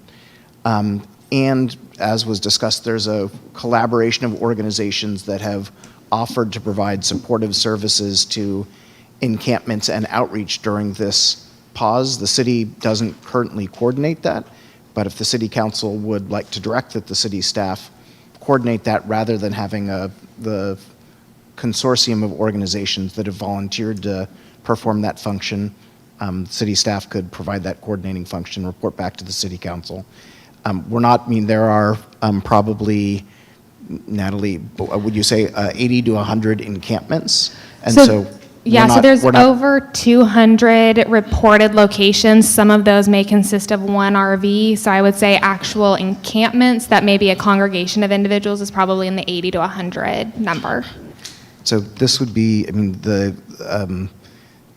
the possibility of city resources being deployed to provide services to all of those encampments during this period of the cleanup pause is quite a different model and level of effort than the city has been undertaking to this point.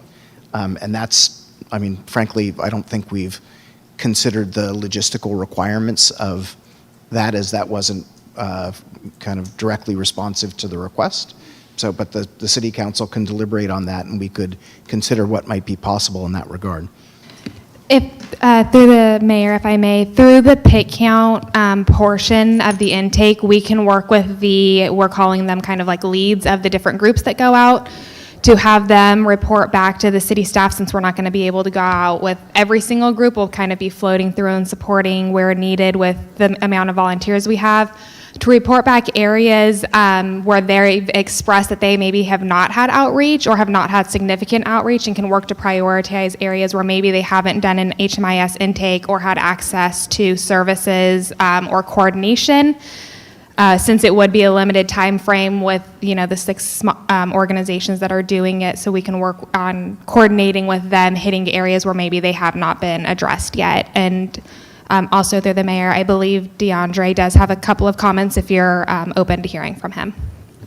Yeah, Councilmember Ledger, did that close your comment? Okay, why don't we go ahead and get DeAndre's comments, and then I'll move to the rest of the council, if he's there. Hey, good evening. Can you hear me? Yes, we can. Thank you. Good evening, council. Good evening, mayor. Thank you guys for having me, and I appreciate you guys having this discussion on this topic. So I kind of came in off the tail end, but a couple of the comments that I heard was the weekly meetings. I know that we can definitely have those coordination meetings with Natalie and the team.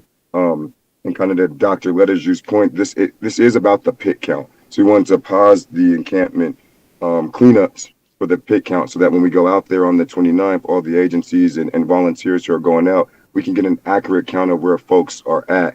And in February, the request to pause for those cleanups was so that now that the pit count tells us where the folks are at, we go to those areas and give the resources, make sure that they're connected to coordinate entry. And somebody can even call 211 on the weekends too also, right? To be connected and make sure that the folks are accounted for and connected to services. And once they're connected to the services, then they can be referred. Of course, everyone's not able to be referred. We do go down the community queue, right, the housing queue, and make sure that we can refer to available opportunities. But we also connect to direct resources as well. So if there's open beds at the Vallejo Navigation Center, that month of February, we're going out to those locations that have been documented throughout the pit count and going back and offering those type of services to the folks.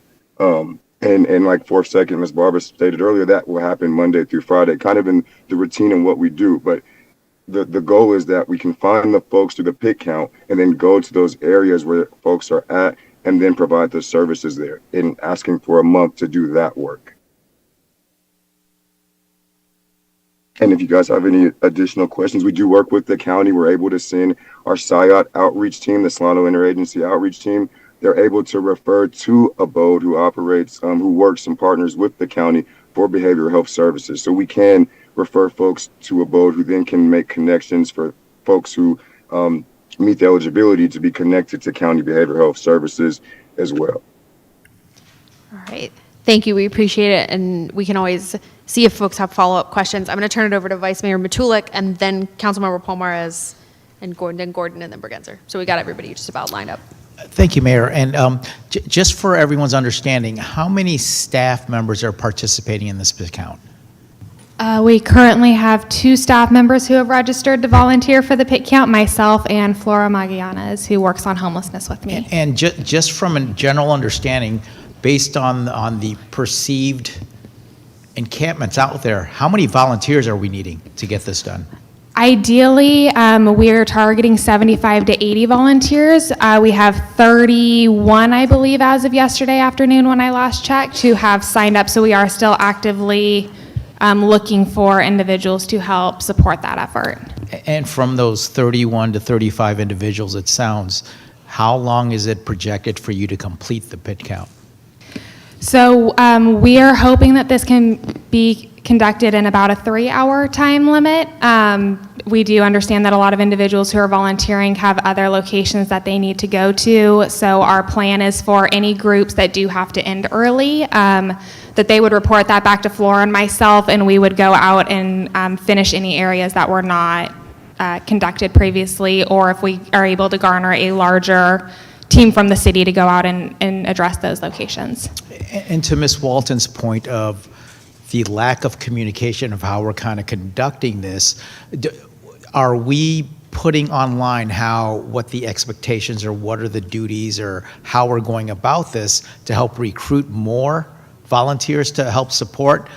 Because I think if people have the understanding of what is expected out of them, they may have a more propensity to help out as a volunteer to help this, especially understanding the fact that this is how we get our funding to address our unhoused communities. So I think it sounds like we're just crossing our fingers to show that everybody shows up to some point, and the fact we're anticipating 35.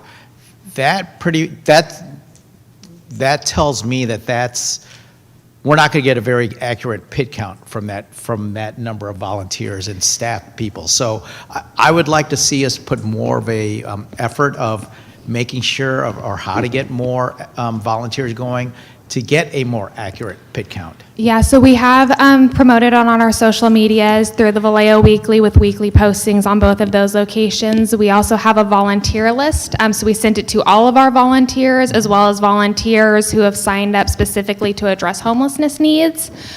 We've shared it with individuals who have come to our homeless roundtable meeting, as well as individuals who have signed up in the past to do our warming center. So we have sent it to, I would say, over 400 individuals, if not more, as well as our social media presence and the Vallejo Weekly to try and garner that. And we'll continue to do so through the week of the pit count to hopefully garner additional volunteers. Thank you for sharing all the efforts of getting the volunteer request out there. So thank you. And next is Councilmember Paul Maris. Thank you, Vice Mayor. Thank you for the presentation. I would not vote for a pause. Basically, if there is a hazardous situation or anything related to public safety, as a dire situation, I don't want to deny, broadly deny that policy tool. Now, with that said, I'm not necessarily advocating for sweeps at 1,000 miles an hour. I'm not. But what I want to challenge the city of Vallejo and also the COC is to work more collaboratively. I hear these conversations, I've heard these conversations outside of this meeting tonight where it feels like there's a communication breakdown. Not putting fingers at anyone, but that needs to be resolved. And more broadly, when we're trying to do, let me just rephrase that, when we're trying to address the unhoused encampments, we should be bringing the full complement. Not just the city of Vallejo and not just an organization from the COC, but the city of Vallejo, the COC, any other organizations that are out there, because every organization brings their own tools, their own niche skills, and we don't know what we're doing until we actually get there. And we should be bringing as much as we can to each encampment and persistently going to that encampment time and time again, building relationships and trying to see if we can get folks into some sort of housing situation. But if we're all taking pot shots at this independently of each other, we're not going to get that far. And I agree with some of the sentiments been said earlier by my colleagues. The city of Vallejo should be the coordinating effort. The COC, and if they also want to do their own coordination, that's fine, but they're also responsible for the county. We have to be responsible for our city. We have to wrap our arms around this problem ourselves. And so we have clout, we have convening power. When we say we want to, hey, you, COC, hey, you, this other organization, we're having a meeting this week, we're going to talk about this one encampment, how are we going to address it? They will come, but we have to be responsible for that. We have to be aggressively responsible for that. And so this is independent of this pit count conversation, but I think this opportunity to say that this is a false dichotomy. Like, we can be aggressive about addressing the encampments and addressing the unhoused and still be compassionate and also do all the things that we should be doing. Now, going back to the pit count itself, regardless of however my colleagues want to vote, let's just be thoughtful about these cleanups. I think it'll be reckless and irresponsible if we were just unilaterally doing these cleanups without working with the other organizations. If we're emailing them a day or two before, that's not enough. I think we need to give a lot of time and work very concertedly with our other organizations to give them a chance. If ever you're ever to get a person to sign up for HMIS or try to address whatever problems they may have, maybe it's a deposit, whatever it is, document ready, it takes more than a couple days. So we're not giving anyone a fair shot if we're only giving these other organizations 2 or 3 days at most to figure that out. If we give them a head start, like a month at least, I think we can see that impact. So that's why I talk about being responsible. But going back to the pit count, I hear everyone's concerns about not getting the right numbers. So let's just be thoughtful about it. I don't think it's responsible to scatter folks to the wind and we have no idea where they are, right? So figure that out. How can we be responsible to our residents, our neighborhoods, our communities, and making sure we're addressing public safety? But in the meantime, up until now, until the pit count, we're not going to lose those numbers so we can get those dollars. So those are my comments. Thank you. Thanks. Councilmember Gordon. Thank you so much. I appreciate the presentation. I appreciate all the voices that spoke. I want to be very gentle in how I say this. I received a lot of calls where sometimes we as a city may not realize that in residents, I have received calls from businesses, I've received calls from residents, and they provide photos to me, which I could be happy to share with you. Whereas there was an accident just on Porter and Sonoma. There is an unhoused vehicle. Gentleman, I provide him with water all the time. And then there's a mobile home that is in front of Seabreeze. You can go look and see yourself. Whereas there started off being a little something, and now it's into the street. I receive calls from schools, Grace Patterson students, their families, because the children are having to walk in the street because the sidewalks are inundated. I am for making sure that everyone is safe, including our unhoused. The person who was in the green car, who was unhoused,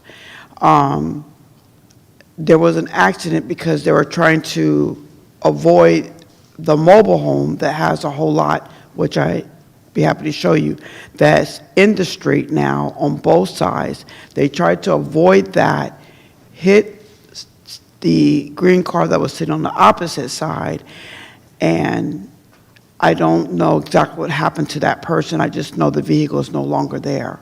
But the car that hit it is still there. So what I said that to say, these items don't leave just the mobile home. It goes into the line of other properties and the street. And so what I'm asking, and there's a gentleman, he sent me photos that he pays to clean up his whole entire street, which is Lincoln in this particular case. And I showed a picture to my colleagues how it looks, and he can't afford it. But he's trying to do his part. So what I'm asking is from our city manager, if we do pause temporarily, how can we make sure that the area is clean? Because Seabreeze, their residents are calling me. This is in my district. Hotels and motels who's in my district are also calling me. And they have to pay that bill regardless, because, oncology is not with us. It's not a city business. It's another district. So how can we help businesses that is trying to do their part and keep their area clean while we're doing the pick? Because that's what the biggest concern was. And then if my colleagues want to expand it, please consider that if we do, that has to continue. The cleanup has to continue, because right now also on Sonoma Boulevard, we know the highway belongs to Caltrans, but the sidewalk and all that belongs to the city. And that is also being inundated right now. So how can we make sure that these areas are kept up while services are being provided by all of the resources? Yeah, thank you for the question. As Assistant to the City Manager Peterson mentioned, if the City Council would like, city staff can engage in trash cleanup at more sites during the time of the pause than we would have been able to do encampment cleanups, because it's less intensive an activity. So if the council would like, city staff would be happy, of course, if directed, to go to as many sites as possible. And as Ms. Peterson mentioned, she thought we might be able to go to 3 times as many sites to just do debris removal while the encampment cleanup are paused. My next question, thank you for that. So for businesses such as the motels in the area, and also too, I don't know if this was brought to your attention, Norman Keene Center is also being indicted with a whole bunch of trash. People are throwing their trash in there as well. So what I'm saying is that where the unhoused in the community, they're taking all that trash themselves personally, and now they're dumping them in the Norman Keene Center trash can. And so can we, I don't know, this is a broad question, and I don't know if it's too much to ask for my colleagues, but can we give discounts to businesses who are trying to be part of the solution to help clean up and pick up?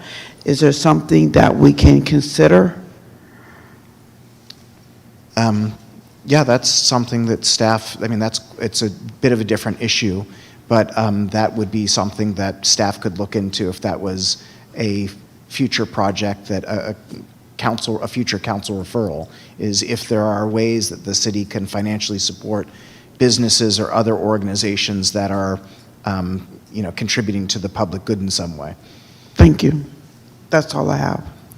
All right, I've got Councilmember Bergenzer and then Matthias.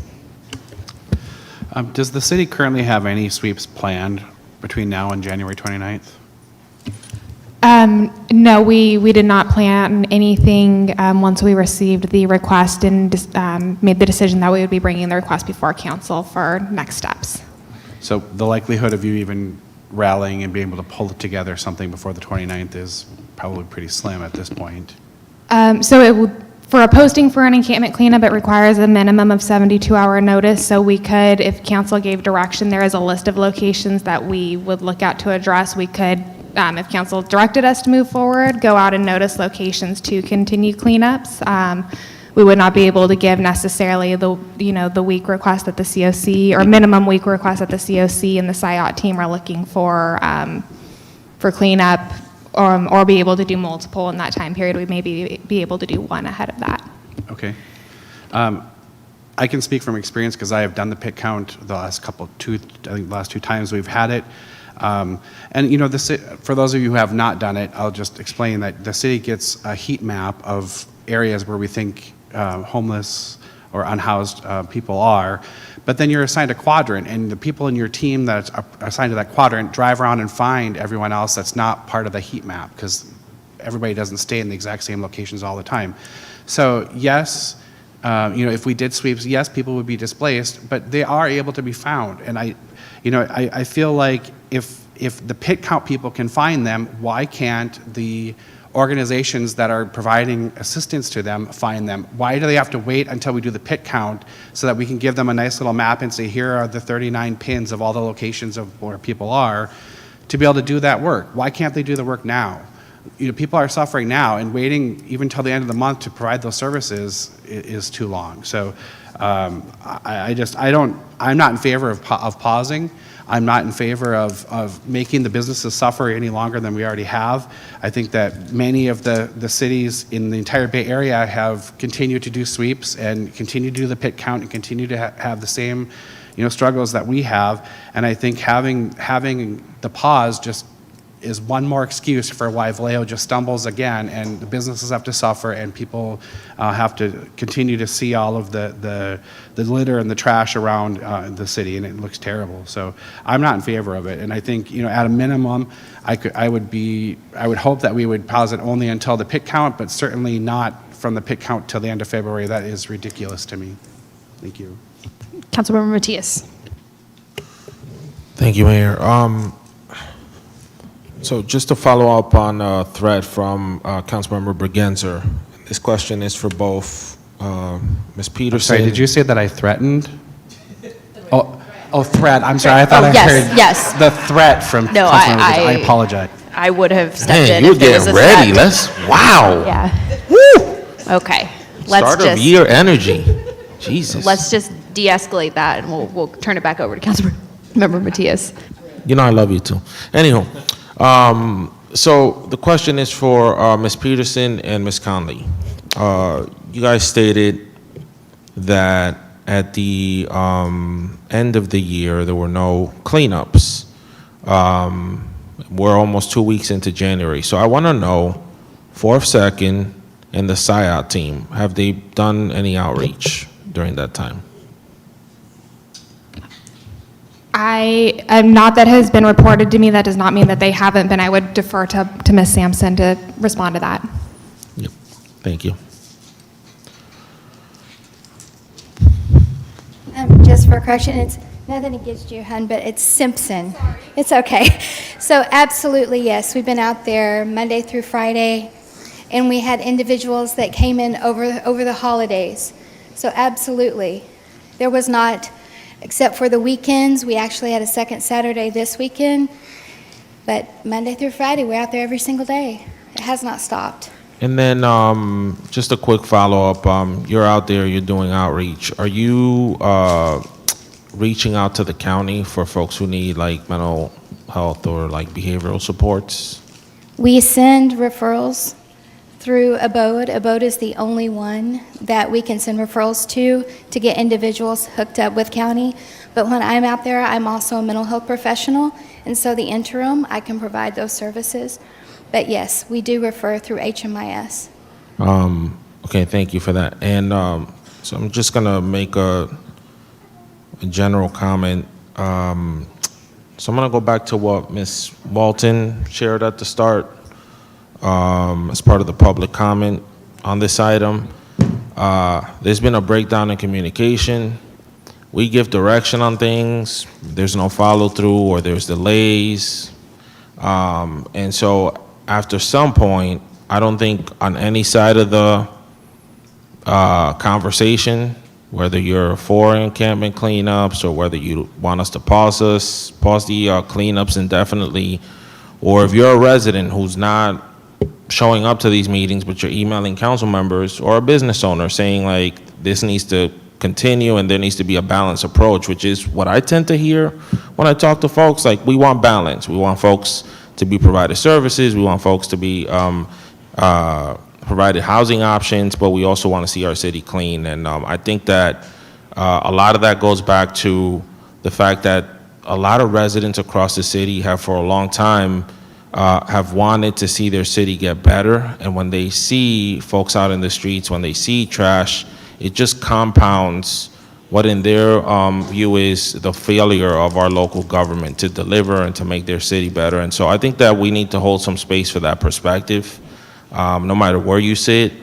And what I will also say is that despite the fact that there's been a breakdown in communication, despite the fact that there's been delays and overruns and all the things, I do think we've made progress in the past year, and that has to be acknowledged by all sides. I don't hear that. I still hear that the rhetoric out of 12. And, you know, we opened up the Navigation Center. We opened up the Broadway project. We have been cleaning up. So, you know, over time, what we would want to see from all parties involved is for folks to, you know, respectfully lower down the temperature around this and get us to a solution, because it's not what it was a year ago. I'll tell you that.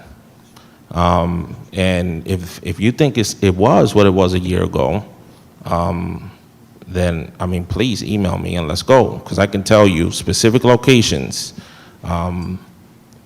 So I will say that, like Councilmember Bergenzer, I'm not in favor of extending it through the end of February, but I would be for maybe a mid-February, provided there's a plan presented by the city.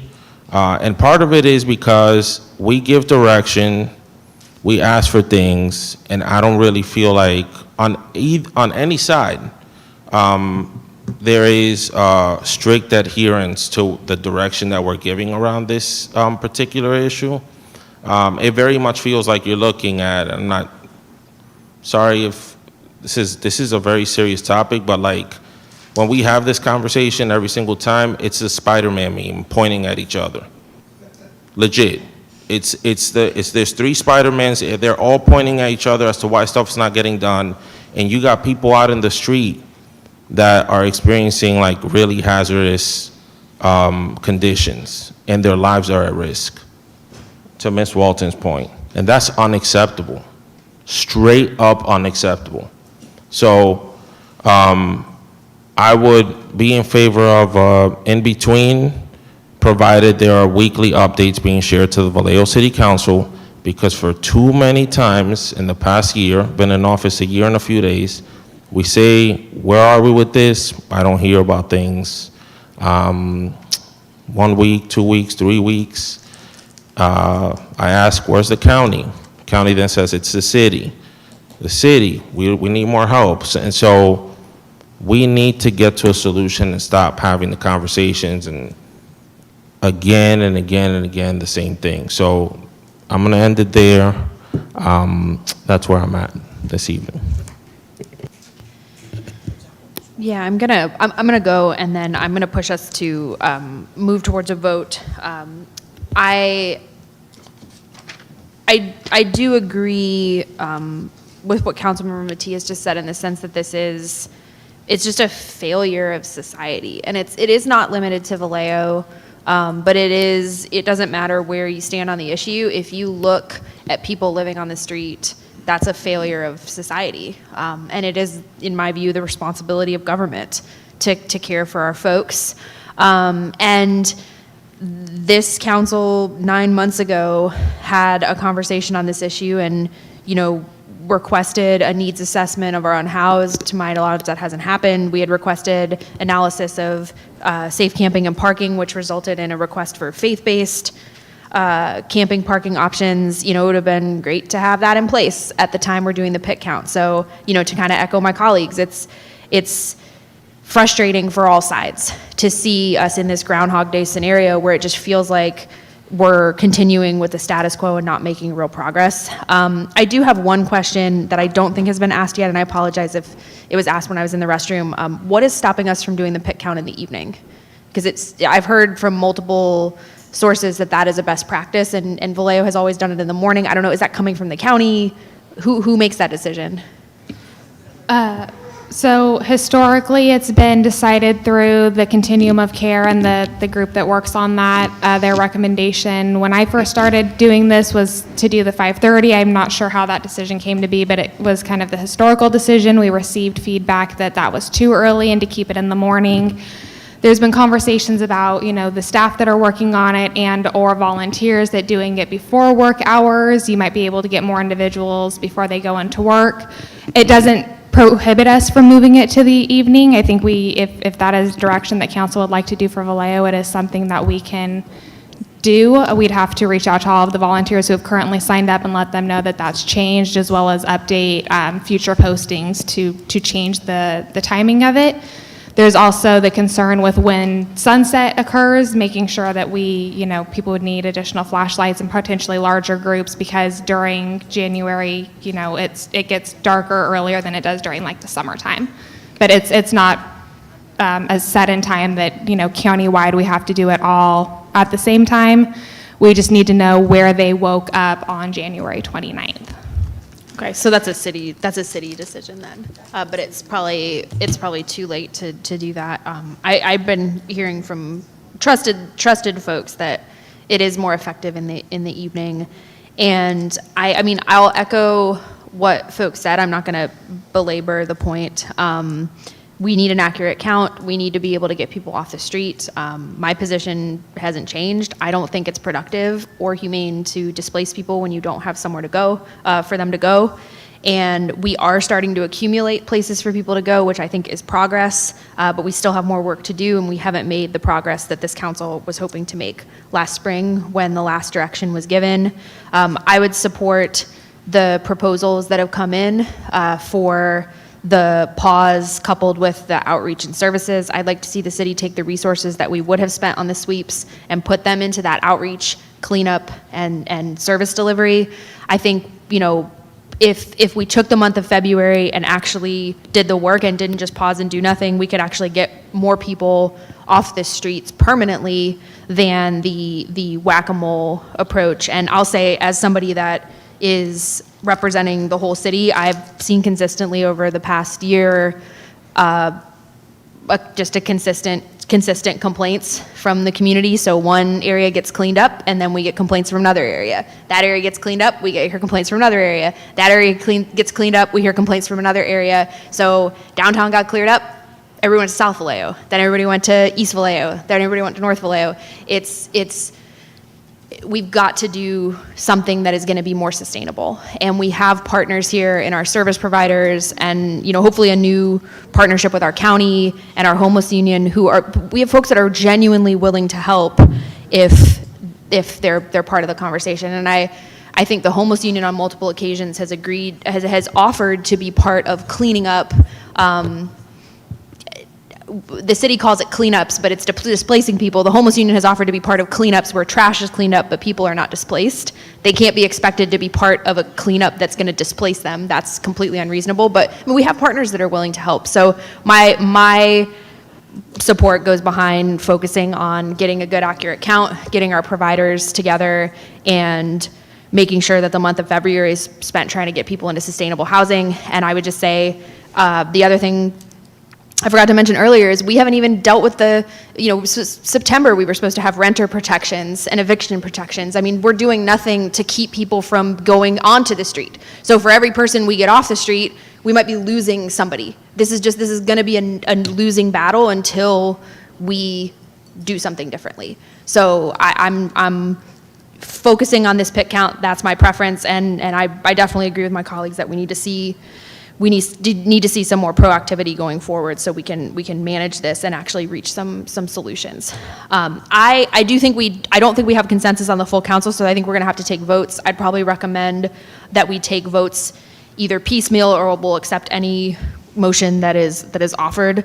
I do see Councilmember Gordon. If you have a quick question, I am going to try to push us to a vote just in the interest of efficiency and time. Thank you. I did pit counts since 2005, and I started doing them with the Christian Help Center and with Maria G. And we went everywhere. But prior to that, we also went out to provide resources too. One, let me answer the question to why they don't do it in the evening. Because most of the time, they're coming back from at the time the church was providing food, Christian Help Center was providing food, so they would be coming back and we would not catch them. So we did try to do evening time for like a couple of years. And so there was a big challenge to answer that. Most of the time we didn't go at 5 o'clock in the morning. We would go right before they would go to breakfast, wherever that may be, right? We tried to do it where, okay, while they're there, we can do some counts. And then we would see those same people while we're doing the count throughout the day. So that's one reason why they found it to be better in the morning. And then we didn't want to be invasive either. You're walking up with a flashlight at nighttime, the sun was in our favor, so we didn't have to really worry, we had natural light. And we did it all of both sides of the waterfront. I chose to do all of the waterfront from both sides. So anyways, in my island as well. So I just ask, while we're doing this count, whether the city or unincorporated areas, are we to helping that area even though they're unincorporated? I believe the county's plan is to use, they call them the HOPE team, to go to the unincorporated areas throughout Solano County. Okay, thank you. To my side, I have like 4 or 5. Okay, great. Thank you so much. All right, I'm going to entertain if anyone has a motion that they'd like to make, and if no one has one immediately, I will start getting us progress in the form of some piecemeal motions. I see Councilmember Matias, go right ahead. So again, this is just to move us along, guys. So I move to pause encampments cleanups in advance of the 2026 point-in-time count through February 15th, with the City of Vallejo taking a lead role in coordinating outreach and city staff, a requirement for city staff to resume cleanups thereafter in the form of a plan proposal to the Vallejo City Council at a council meeting at the beginning of next month. And that should include service provisions, cleanups, in partnership with Recology, all the things. So a month, City of Vallejo taking lead in coordination of outreach, and I want to see a plan the beginning of February.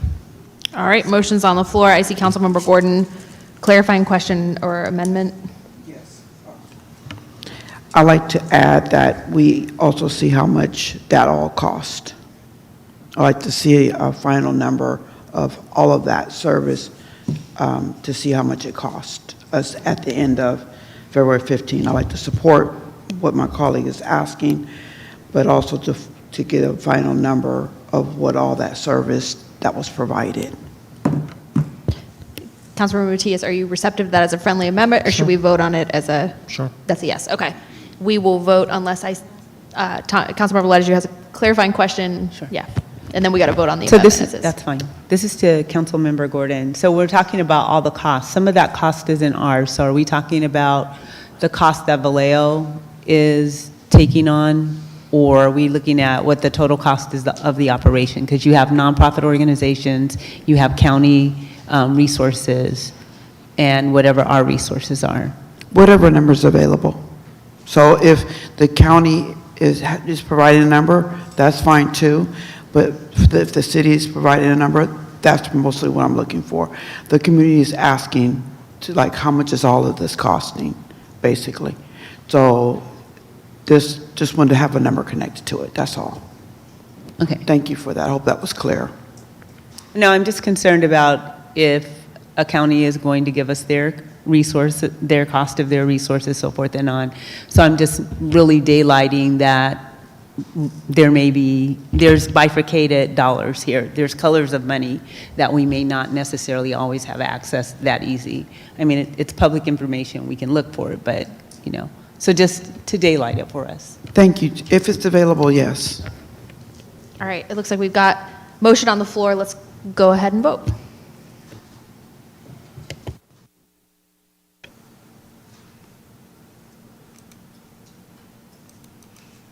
So the motion carries with Councilmember Bergenzer, Paul Maris, and Mayor Source opposed.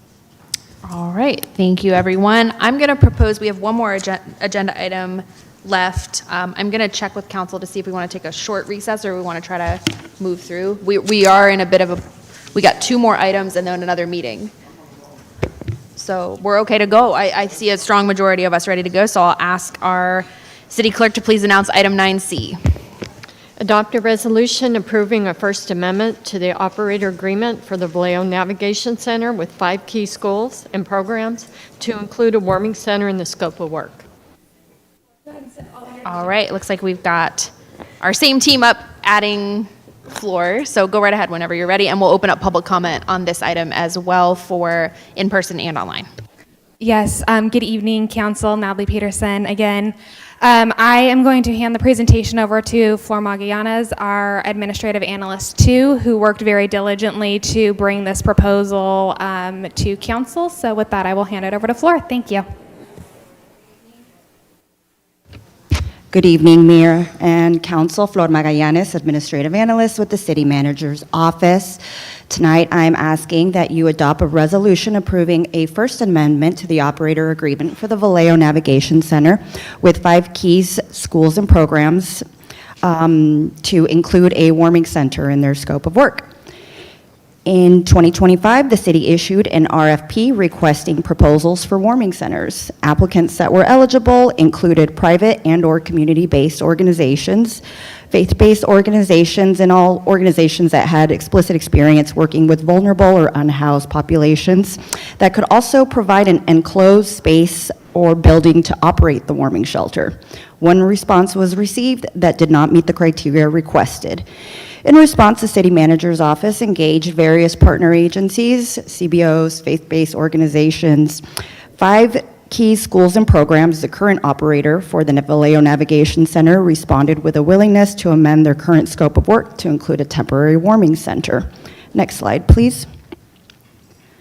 5 Keys proposed opening their doors for 75 consecutive nights to serve as a warming shelter, regardless of daily weather conditions. The warming center at the Navigation Center would provide 20 mat sleeping spaces and any unoccupied shelter beds to participants. Participants would also be welcome to bring their pets. Participants will be offered meals and are welcome to use the Navigation Center facilities, which include restrooms, showers, and the community room. 5 Keys staff will assist warming center participants with the storage of a reasonable amount of personal belongings. Next slide. The warming center will be available on a first-come, first-served basis to adults. Check-in time is from 5 p.m. to 10 p.m. Warming center participants will participate in a standard intake and security clearance process, and the returning participants will undergo a quick update to their files. Warming center participants will exit the site daily by 8 a.m. Formerly terminated navigation center participants will not be eligible to access the warming center. Next slide. So the budget for the operation of a 70-day warming center is $40,102. Funding from this comes from the Cycle 8 participatory budgeting project titled Basic Needs for Warming and Cooling Centers. The Cycle 8 project was allocated $74,982. Approximately $5,000 has been spent in the past 2 years to activate warming centers when extreme policy criteria were met for activation purposes. Next slide. 5 Keys' experienced staff provides a secure facility with safety protocols, emergency procedures, and experience with the vulnerable population, which reduces implementation risk and supports continuity of care for unsheltered individuals seeking temporary relief from inclement weather. A warming center at the Vallejo Navigation Center could be activated as quickly as January 15th. The city is also in discussion with another organization to possibly provide additional warming center services. Next slide. Oh, this concludes my presentation of this item, and now I welcome your questions and comments. All right, thank you. Let's go ahead and see if we have public commenters on this item. None at this time. All right, and how about online? Thank you, Mayor. We do have one speaker online. Let's go ahead and call them. Marissa Serafino, please unmute yourself. You have the floor.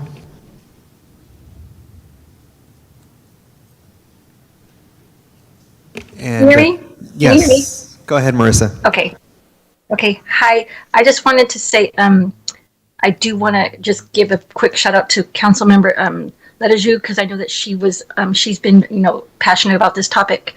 My name is Marissa, and I'm a resident of Vallejo. I'm a mother, and I'm a member of the Human Relations Commission. I'm speaking tonight in a personal capacity, from lived experience and from being directly connected to people this affects every day. As of tonight, City of Vallejo does not have a warming center, and it's the middle of January. This winter has been cold and unforgiving. Winter didn't sneak up on us. We knew it was going to be cold outside. So we knew it was coming. Yet here we are halfway through the winter still trying to figure out something that should already exist. I'm going to say plainly, it's inhumane for a city to not have a place for unhoused people to get warm in the winter. The most recent pit count shows 682 people experiencing homelessness in Vallejo, yet it's the highest number in Solano County. Most of them are unsheltered. That's hundreds of people spending nights out in the cold. Sorry, my cat's meowing in the background. But let's be clear, people experiencing homelessness are not all drug addicts or meth pipe cleaners or foil smokers. That story gets told to make it easier to ignore them, and I think it's wrong. These are parents, elders, veterans, people working jobs, people who lost housing because rent went up, or COVID, or violence changes a lot of things also. I know this because I've lived it, and I've experienced homelessness myself, and I am a mother. I also volunteered at every warming center that we've had for the last 3 years, and I've been there, I've listened, I've seen what a warm room can do, what some nice soup from the Girl Scouts can do for somebody, even just having socks. It's a serious disconnect between the city and the people living in this experience right now. At the last meeting for the unhoused residents where the unhoused residents were invited, they were offered an incentive, which was to be mailed a check. But how do you mail a homeless person a check? So I just need to ask this out loud. I don't know how many council members, I'm not asking for an answer, but have already volunteered for the pick count. I saw one city council member at the roundtable for that they just recently had. And I'm not saying that, I give you guys a lot of credit for, you guys are doing a lot of good work. I'm just saying people from the city manager's office, how many of them are actually also volunteering and helping? I believe that you can utilize the Human Relations Commission to help in a lot of these aspects. I think that's kind of why we're there also. And I just want to say that I realize we can't just solve the whole homelessness issue, but I haven't seen housing department at any of these meetings, and you would think that housing would be there to address the homeless, housing the homeless. So I just want to say that a warming center should not be not be in question in January, and that's just what I feel passionate about. Thank you, guys. Thank you. Any other speakers? Yes, Mayor. We had 3 other hands go up during that speaker. Ann C., please unmute yourself. Hi, good evening, everyone. Ann Carr again. So I am impressed with the idea of using the navigation center as a warming center. I think that's creative, and it has the potential upside of maybe introducing people to the services and to the navigation center who are still maybe, sleeping rough. However, I have a couple of reservations around this, and one is, would the navigation center, would the operators be paid this additional money no matter what, even if they didn't get any takers on their services offered? That's number one. And then I'm wondering if we know how many takers we've had for warming centers that Vallejo has offered in the past. My recollection is that the participation rate in the warming centers was very, very low. Now, maybe that's because they were sporadic and had depended on particular weather conditions, but my sense is that this is almost like a feel good for us as a city, but maybe it's ineffective in reaching the homeless in terms of what they're willing to do. Because as I understand it, many of the homeless don't want to move from wherever they're encamped. They only do it as a last resort. They don't want to lose their place, as it were. And so there's all this discussion and effort to create a warming center where the participation rates in it have been very, very low.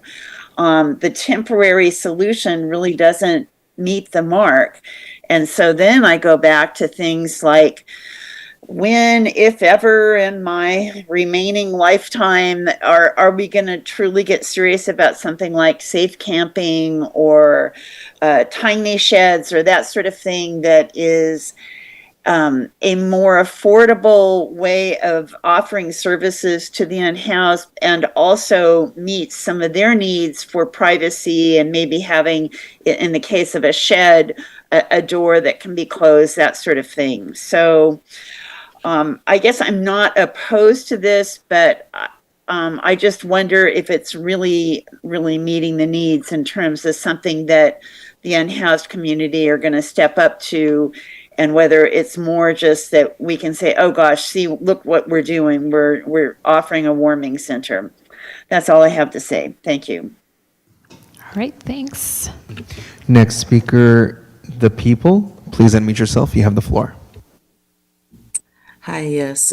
With regards to the warming centers, yes, we're well into January, and this RFP that went out for the warming centers was already well into the wintertime when inclement weather. And it begs the question, why was the call for why was this RFP released so late? There was organizations interested in being a warming center and possibly could facilitate such, but with such a short turnaround timeline for the questionnaire and for the application or the RFP to be submitted, already into the inclement weather when folks were needing things, folks needed to procure materials, and there was a requirement for kennels for animals.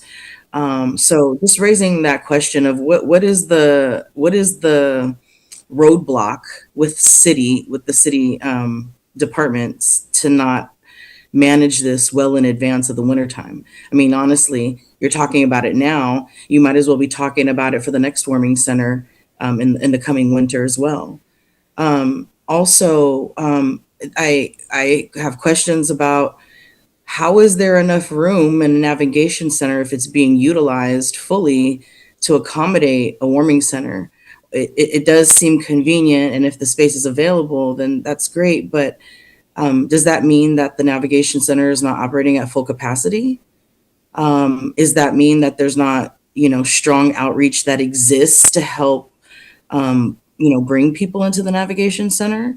Ask that also.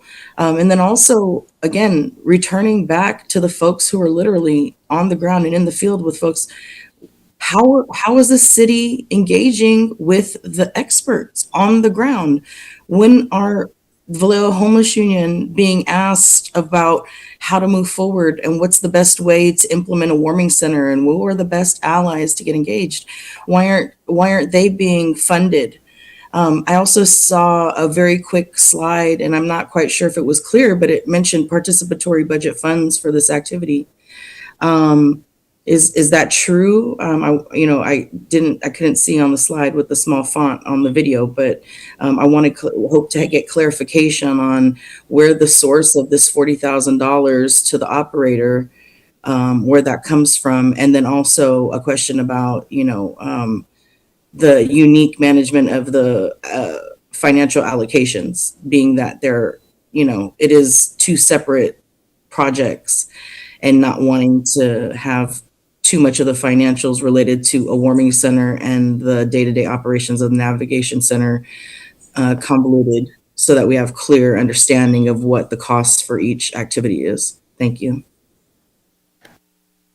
Thank you. Final online speaker, Melvin Cohen. Please unmute yourself. You have the floor.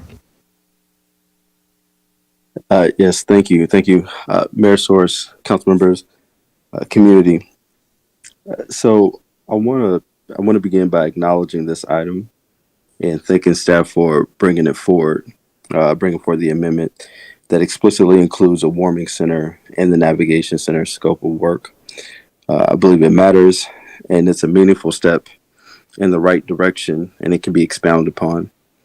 It also reflects concerns that many residents have raised over the past several weeks, and so I want to recognize that as progress.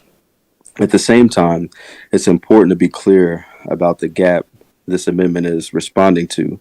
Vallejo has had policies intended to address extreme weather, but from the public's perspective, activation has not been clear, discretionary, and difficult to understand. Until now, it's been obvious where people could go when services would open, or it hasn't been obvious where people could go when services would open, or who was accountable for making that call. Seen in that light, this amendment isn't a favor, it's a course correction. And so as the warming center is added, I like clarity on a few key points, and I raise these as governance questions, not criticism. So first, the activation criteria. So what temperature thresholds or weather advisories will trigger the warming center to open? Other cities, they're around 45, close to 50. For us, it's like under 30, 37. So like for that to be addressed. Second, timing.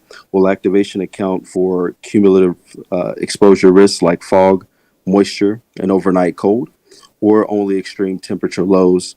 Third, communication. How will residents and unsheltered individuals know in real time that the warming center is open and available? And fourth, access. Has the city considered transportation support for people who are not in close proximity to the navigation center? A warming center is only effective if people can safely reach it.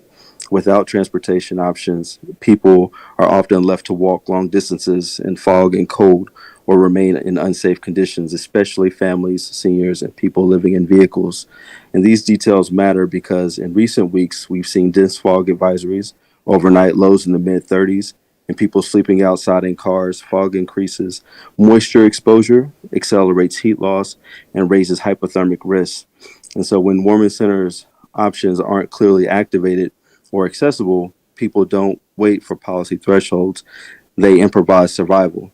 And so that's when risk escalates for everyone.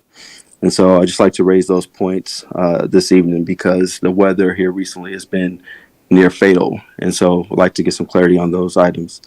And thank you. All right. Thank you. Any other commenters? All right. With that, I'll open it up to questions and comments from council. I've got my eye on the clock.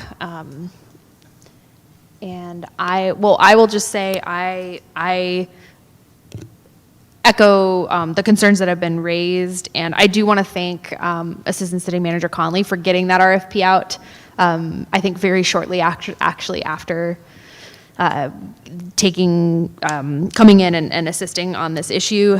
And I think for the purposes of this meeting tonight, we just have to get this going and get something going. There have been some concerns raised from the community as well about the accessibility of that site relative to downtown, and I think we have to deal with all those things. But I would be okay approving this now and then maybe giving some direction and making sure that we have a plan to make sure we don't end up in this situation again next year. Because yeah, it got really cold and we did not have anything open. I'll turn it over to Councilmember Bergenser. Yes, thank you for your presentation. Nalunga, when you and I spoke, we talked about families and that they're not able to use the navigation center. So is that the other avenues that you're pursuing for warming centers? Yes, at the other potential site of a warming shelter, families would be welcome, but it's a little bit of a different structure than what the navigation center offers. Okay. And then also to the mayor's point, I know in the past, I think Soltrans offered free bus rides to warming centers. If this is an ongoing thing, I think you said for the next 75 days, perhaps maybe we can reach out to them and they can provide free shuttle service to the warming shelter. Through the mayor, if I may, yes, I have approached Soltrans, and they are in discussions to provide or to implement a system where they can provide transportation for 75 days consistently. We'll know whether it will be approved, but we definitely do notify them anytime we will tentatively be activating a warming center.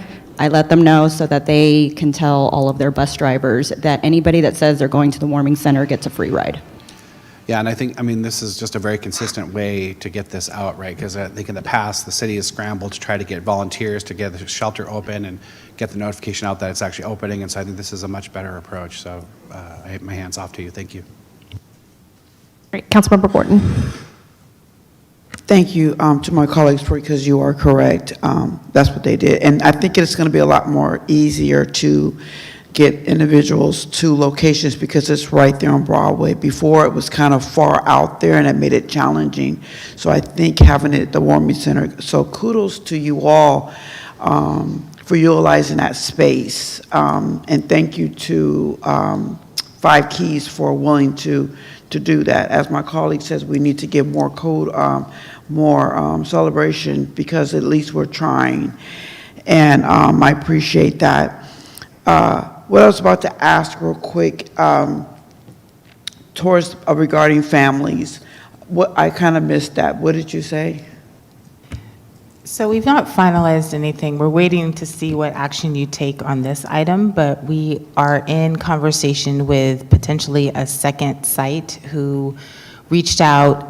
It's a faith-based community. So they're actually not proposing to offer, I guess, sheltered warming center services. It's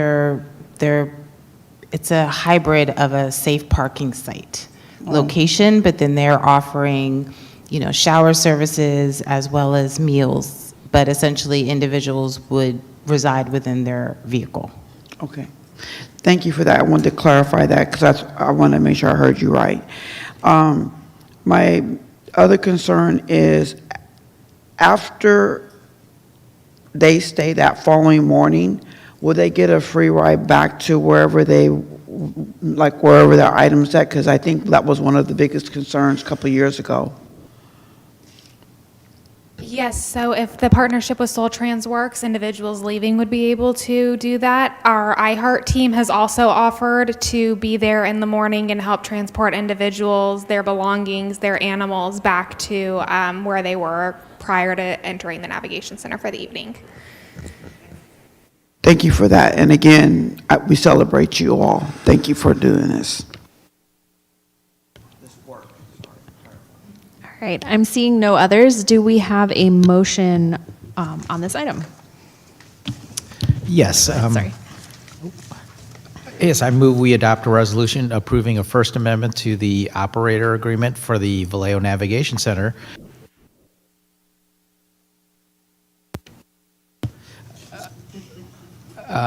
Starting over, adopt a resolution approving a First Amendment to the operator agreement for the Vallejo Navigation Center with 5 keys, schools, and programs to include a warming center in the scope of work. All right, and we're ready to vote.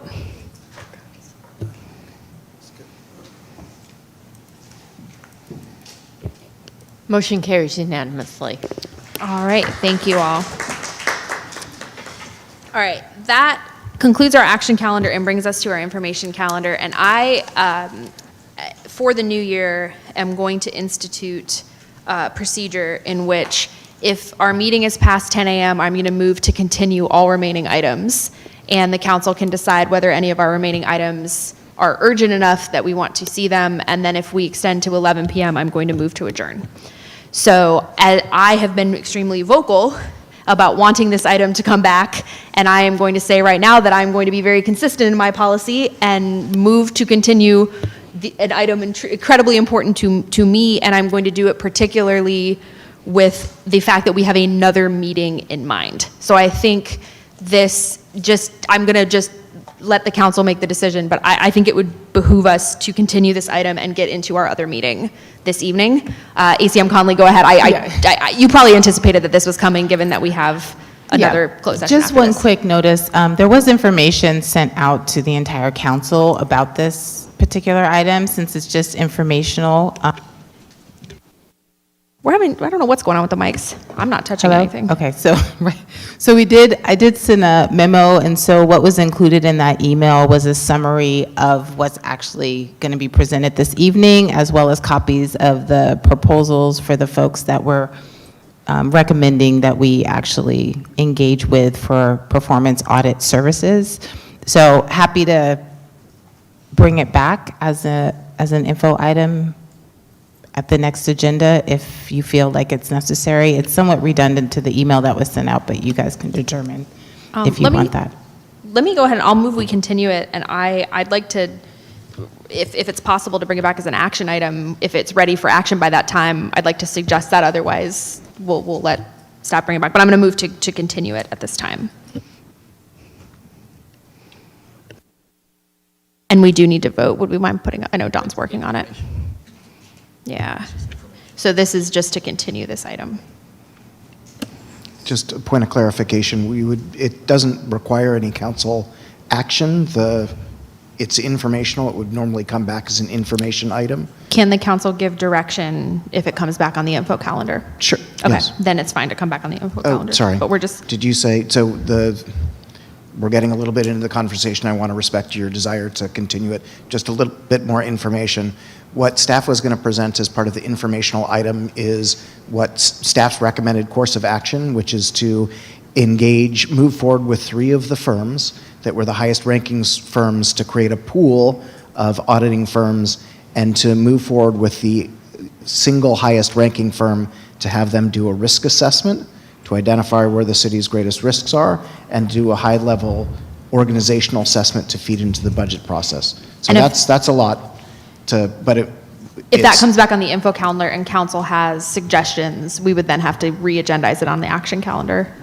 You could provide some direction, but We if can, you'd okay. like, yeah. Well, we can follow up on that element. I'm more concerned with just continuing it at this time. Okay. So why don't we go ahead and vote on that?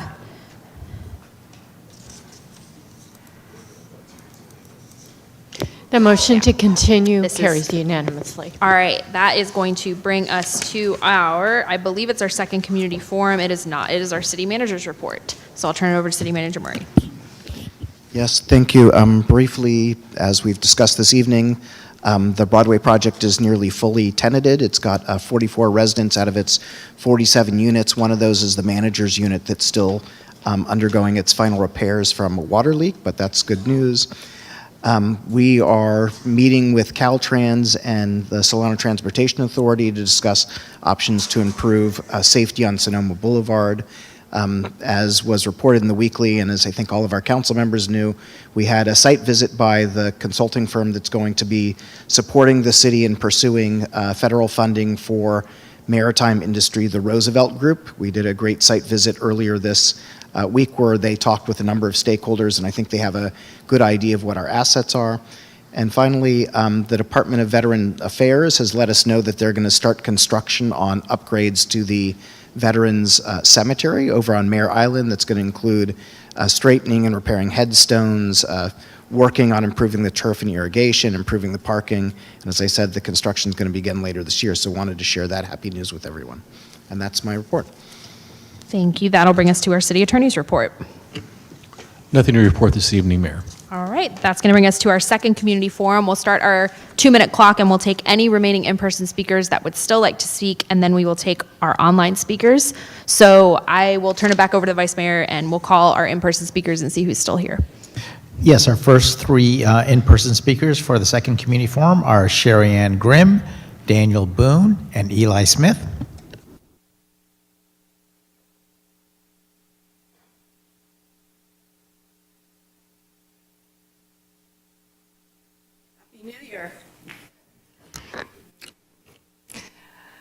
Dr. Ledeju has said from the dais that public safety must be interpreted in its broadest sense. I agree, public health and safety are core responsibilities of any city government. We have had several fires on Mare Island. Unfortunately, they were contained, but they were also warnings. 14 years ago, when I moved into my home on Mare Island, the 6A channel behind it was free-floating and at the time supported wildlife.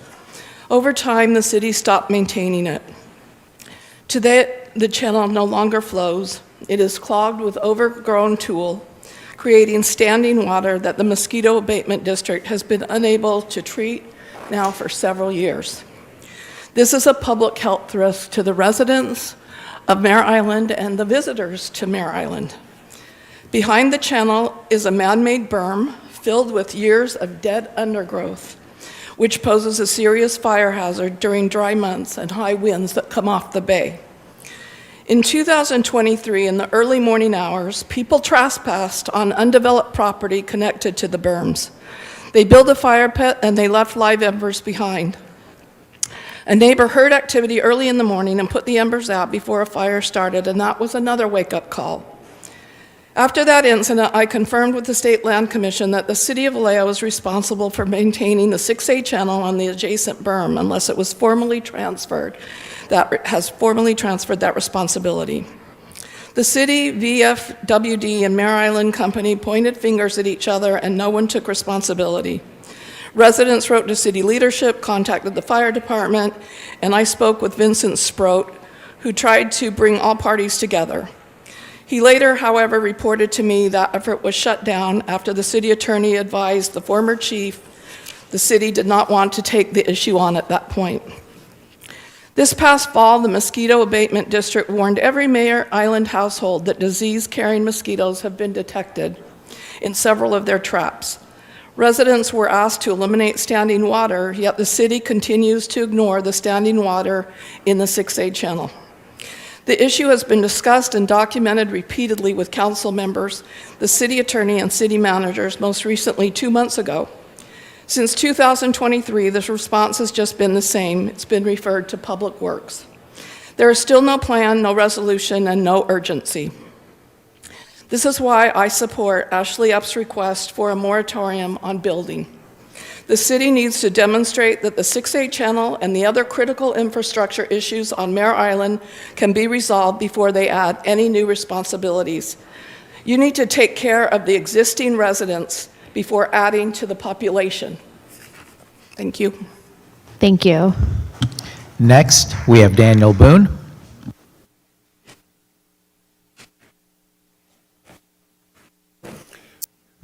Good evening, Mayor, Vice Mayor, council members.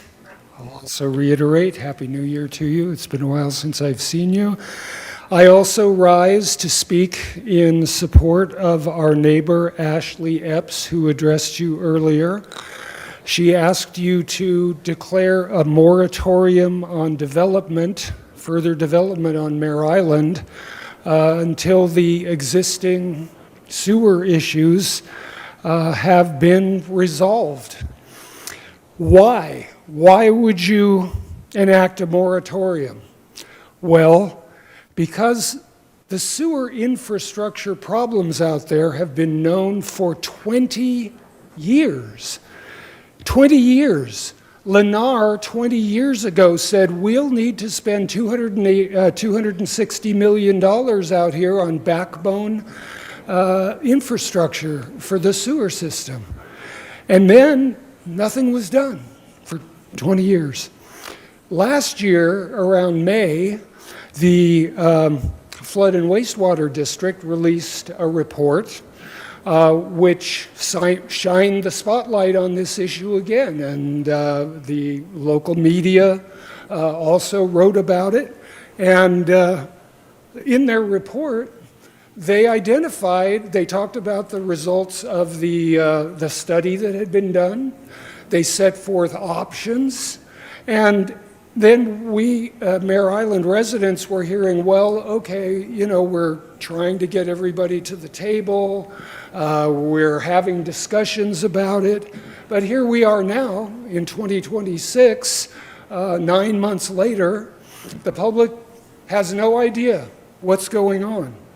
A moratorium will focus attention on this issue by saying there isn't going to be any more development. This council is not going to entertain or approve any more development on Mare Island until this issue is engaged and it's solved.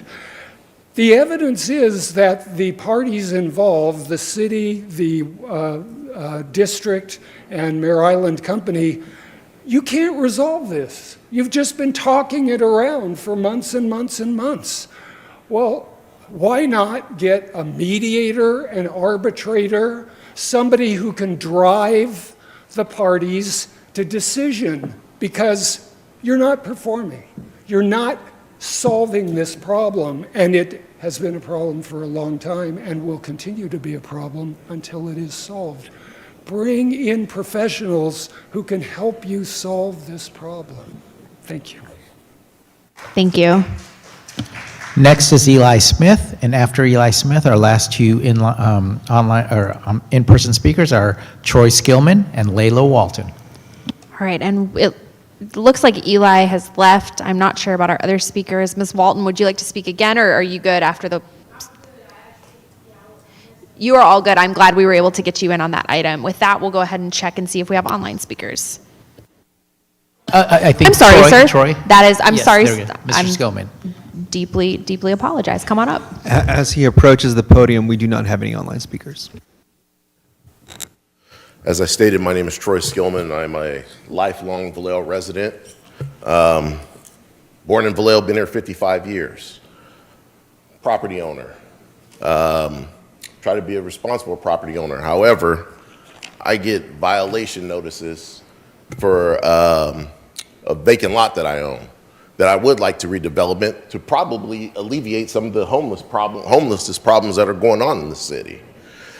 My frustration with this, by receiving this letter, is it's another bill that I have to pay for a tax in the city where I'm wondering where am I getting my services from. I had to put up a fence because it was required to have a fence, to have your property fenced off. I did that. Within weeks of doing that, by putting a fence, someone did donuts, crashed through my fence, repaired it, back again, donuts, crashed through the fence. It's frustrating because I see the military base, the reserve base, blight, and I feel like I'm low-hanging fruit. It's easy to go after me for money and other things when we're allowing the city allows the military to not do anything with their property. The railroads, I've had 2 fires on my property on Louisiana Street because I'm adjacent to the railroad, and the transients and the homeless live there, and they set fires, warming fires or whatever they may be, burned up 2 fences of mine. That's it. I've called for police services because I also own a board and care home in Vallejo. I actually own 2 board and care homes in Vallejo. And I had someone trespassing at 1 in the morning. My employees call and ask me, hey, this is going on. Have you called the police? Yes. They've called the police. No one's available. I know the city is contracting with the sheriff and with CHP to provide services in here. I said, okay, well, can you do a mutual aid service? No, they aren't. That's not what the sheriff or the CHP can handle in the city. We have to prioritize our calls. I understand that. I'm also in the public safety forum for my career. If I receive a call, a mutual aid call, I got to respond. I'm in the fire service. We can't say, hey, you know, grandma's having a heart attack in Richmond, but I'm with Contra Costa Fire. I can't respond to Richmond. No, we do mutual aid, automatic aid. So that happens. I mean, there's just so many things. I know I'm going to run out of time. I'm not going to hold it up, but it's frustrating to constantly get these notices for bills and everything, and I'm not seeing really any services from Vallejo. There's potholes up and down Georgia Street, Sonoma, Tennessee, Tuolumne. We all live here. We know it. But that's my time, and it is a frustrating thing to keep getting these things and not seeing any services from my tax dollars, because I pay almost $70,000 a year in property tax because I own properties. Yeah. Thank you. Thank you. Thank you for sharing that and for joining us. Mayor? If you, normally we would try to get your information to follow up. I see Councilmember Pomars. I really want to move us if it's very quick. It's easy. and- I just want to make sure he goes to the right council member. Like, sir, what? Oh, where is your property? Yeah, what- thank what- you. Would you mind sharing, sir, where your property is? Mr. Skillman, would you mind sharing where your property is real quick? Or just sharing and you're just giving us your info? There's one for this particular? Yeah. It's 1177 Louisiana and 1181 Louisiana Street. All right. We'll figure that out. If you wouldn't mind maybe write down your email, or Manny, do you have one of my cards to give them, or Eric's? Otherwise, we'll figure out how to follow up. I'm going to move us on just so we can get going, but we'll try to figure out how to make sure we close that loop. And that is going to bring us to item 15, presuming we don't have any more speakers. All right. Item 15, request for future agenda items or special projects. Anything for the council? I see Councilmember Gordon. Go ahead. Thank you so much.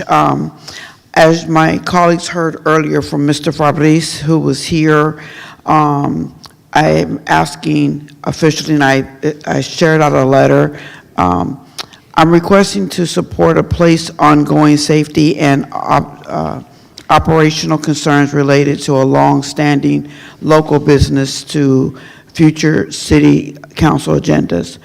While these concerns have been raised with staff over time, and I have worked on this matter since January 2025, it appears the issue has never been formally agendized. As a result, there's no recorded council directions. Despite staff involvement in prior years, formal agenda placement would allow for clear council guidance, proper documentation, and coordination staff review. This business involved as well known as the coffee roastery owned by Fabrice Machete and widely regarded as a community gathered space that contributes positively to the Vallejo economics, culture, vitality. The purpose of this request is to ensure transparency, forward-looking process that support public safety, small businesses, and effect governance. Thank you for this consideration. Respectfully, myself, Helen Marie Gordon, Vallejo City Councilwoman, District 6. All right, so I'm hearing a request for the Muschetti's parking lot. I'll just comment that I don't think this should require council action, but in the lack of progress, I think it might be worth having it come before council, but I would just request that if it does, that we not wait years and years, and that we try to get some progress for Fabrice in the meantime, even if it doesn't come to council. So can we vote on maybe adding the Muschetti's parking lot to the referral list? We got it on our screens.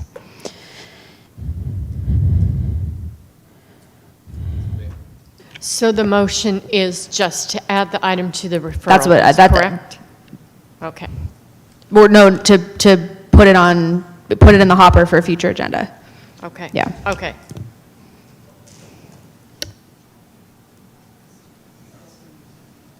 Oh, Councilmember Pomars, you had a clarifying question? Yeah, so respectfully, I appreciate the enthusiasm for helping out Fabrice and the business, but would it be more efficient and faster to this, you as a councilwoman giving direction to the city manager, like, hey, can we put some special attention to this business and just give them some attention right now to figure out that problem? Versus waiting for us to make a decision on it. I feel like we could give him some more attention right now if we would give that kind of direction. That's sort of the suggestion I was making is I don't think it needs council direction, but I would support Councilmember Gordon's effort to get it on the list so that if we don't get progress and we don't get the response that we want, we can add it to an agenda more quickly and not have to get stuck in this process. And that is the purpose So of this. that's my, Yes. In I'm fact, okay with that. I mean, we've already looked into the issue, although there's been some staff transition. Essentially, it's an unpaved city road, and so the city council, the options are, the city council can pave that road. The city council can attempt to sell that road, to vacate it. I don't know if that's possible, depending on the ownerships of that area, but it's, it will require some council a decision to resolve. It's Now I not- understand. it's not a simple Okay, matter. that makes more sense. Thank you. Go ahead, Councilmember Bergenser, and I then we'll had- go over to I had- ACM comment. Yeah, I had brought this issue forward, but I think the issue is that there's other people that need right-of-way access to get to their property through that same lot. It's not just his property. And I think there was legal issues with the city selling him that property and not having access to the other properties in that area, but it certainly needs to be addressed, so. Yeah, It's a let's- lot more, it let's is ad- a lot more complicated. I don't want to than get it into it. Yeah, I don't want to get into the depth now, but I do want to put it in the hopper. Go ahead. Through the mayor, just a quick update. We actually have a meeting scheduled tomorrow on this issue. Thank you. Let's go ahead and vote on this just in case we need it. We might as well have it. I appreciate it.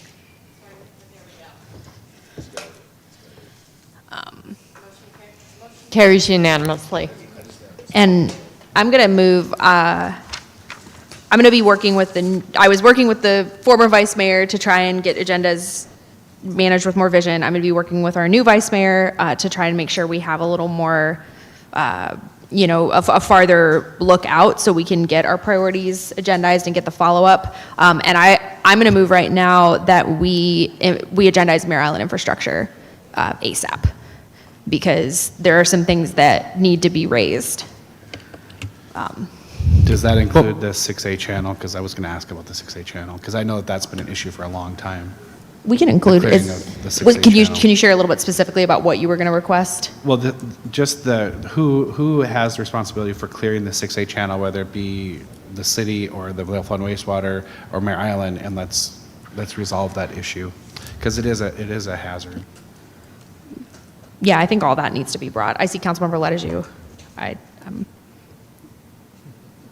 So sorry, but I had to leave the room and I didn't hear everything. So are we asking for referrals? Because I noticed. Yes, that's where we're at. So one of the things that I'd like for us to consider as a council, and it's a budget item, but I'd like for us to look at the overtime report for 2025, what the overtime budget was holistically by department, and I'd like to see that overtime report by department, by classification, and dollar amount, including, I'd like to see that report to include any, what do we call it?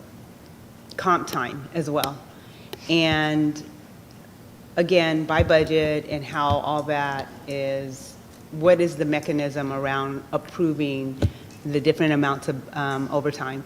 Because while we've ignored it, I feel from a city perspective, our salaries from a public perspective are not a secret, and the amount of overtime that I've seen raised by one or two individuals, I would really like to have a dialogue, and I really find it odd that there's been nothing brought to this council around overtime budget, and especially with the fact that we're getting ready to go into negotiations.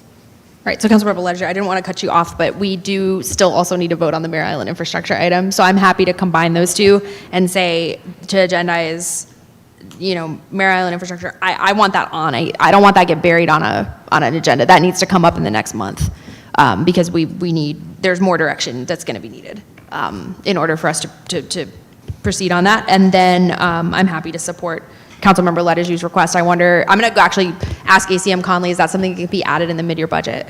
Yeah, so that was going to be my question, just for clarification. Did you want just the current amount of overtime budget?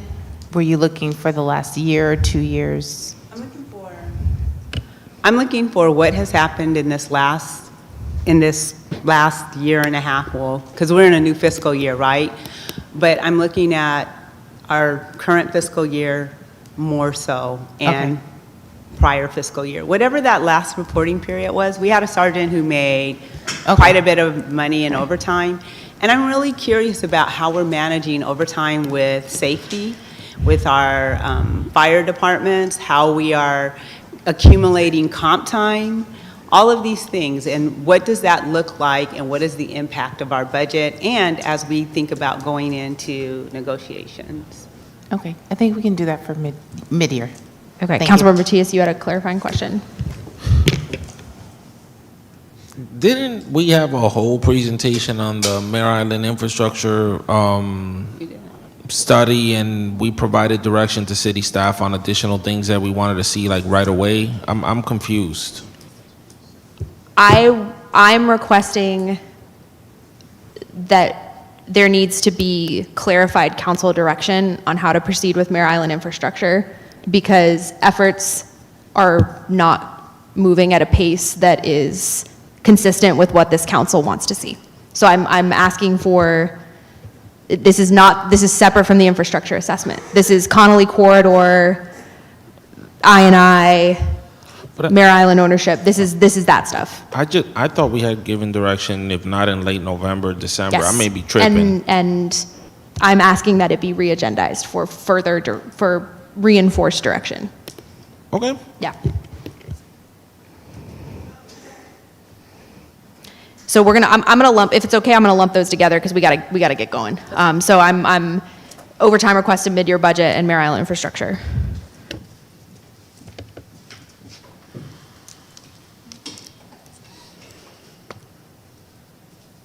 I'm missing 2 votes. One more. There we go. Motion carries unanimously. All right, I'm not seeing anything else, so I'm going to move us to report of the presiding officer and member of the council. You were hot, Mike. And I'll ask us if we can try to be brief because we got to get into another meeting. Anybody have anything to report? I have one quick thing to report, which is that at our next regular meeting, will be at the U.S. Conference of Mayors in D.C., so I may join some or all of it remotely, but our newly minted vice mayor will be once again facilitating that meeting. He just learned that right now, I think. And, again, congratulations. And then I did want to just mention really quickly the folks on Woodrow, that the mayor's office has been trying for a couple months now to get a meeting, and we have been told, well, my staff member has been told that he is not permitted to schedule a meeting. So if the city manager and city attorney's office are not going to allow the mayor's office to respond to a constituent concern, I expect them to respond to the constituent concern ASAP, because these folks have been waiting for years and years and years, and it's unacceptable. So I just wanted to let the council know that we've been hitting severe resistance trying to get results or just information for those residents. And with that, So if I may, I'm not aware of that. I'm happy to have the mayor's office participate in a meeting. My understanding. it's not about us participating in a meeting, it's just about staff having a meeting with the residents. The mayor's office attempted to schedule something and was told, you're out of line. That's if fine with you me, can but- resolve that, that would be great. Sure. As I understand it, the house has been foreclosed by the federal government and was put up for a Well, tax sale. we can give that update. If we can schedule a meeting with the residents, we can give Not that just update to them. responding to the comments that some members of the public made that there had been no activity. It's now under the federal jurisdiction, but I'm happy to participate in a meeting with the It would be, residents. yeah, and it would be good to tell that to the residents when they raise it, rather than it having to escalate. Councilmember Gordon, real quick. Yes, I do know that there have been conversations, and I would like to be participant of that meeting because this is in my district, as I was part of another scenario, and we had the room full of individuals, including legal, where information was more clear to us what we could and could not do. So that would be great. And also, Ms. Conley, I would like to be part of that meeting for Fabrice too, because that's also in my district. So if you could let me know in advance, I appreciate that. Thank you. All right. I'm going to go ahead and adjourn us unless there's anything else at 10:38 p.m. and we're going to turn right over into our next meeting.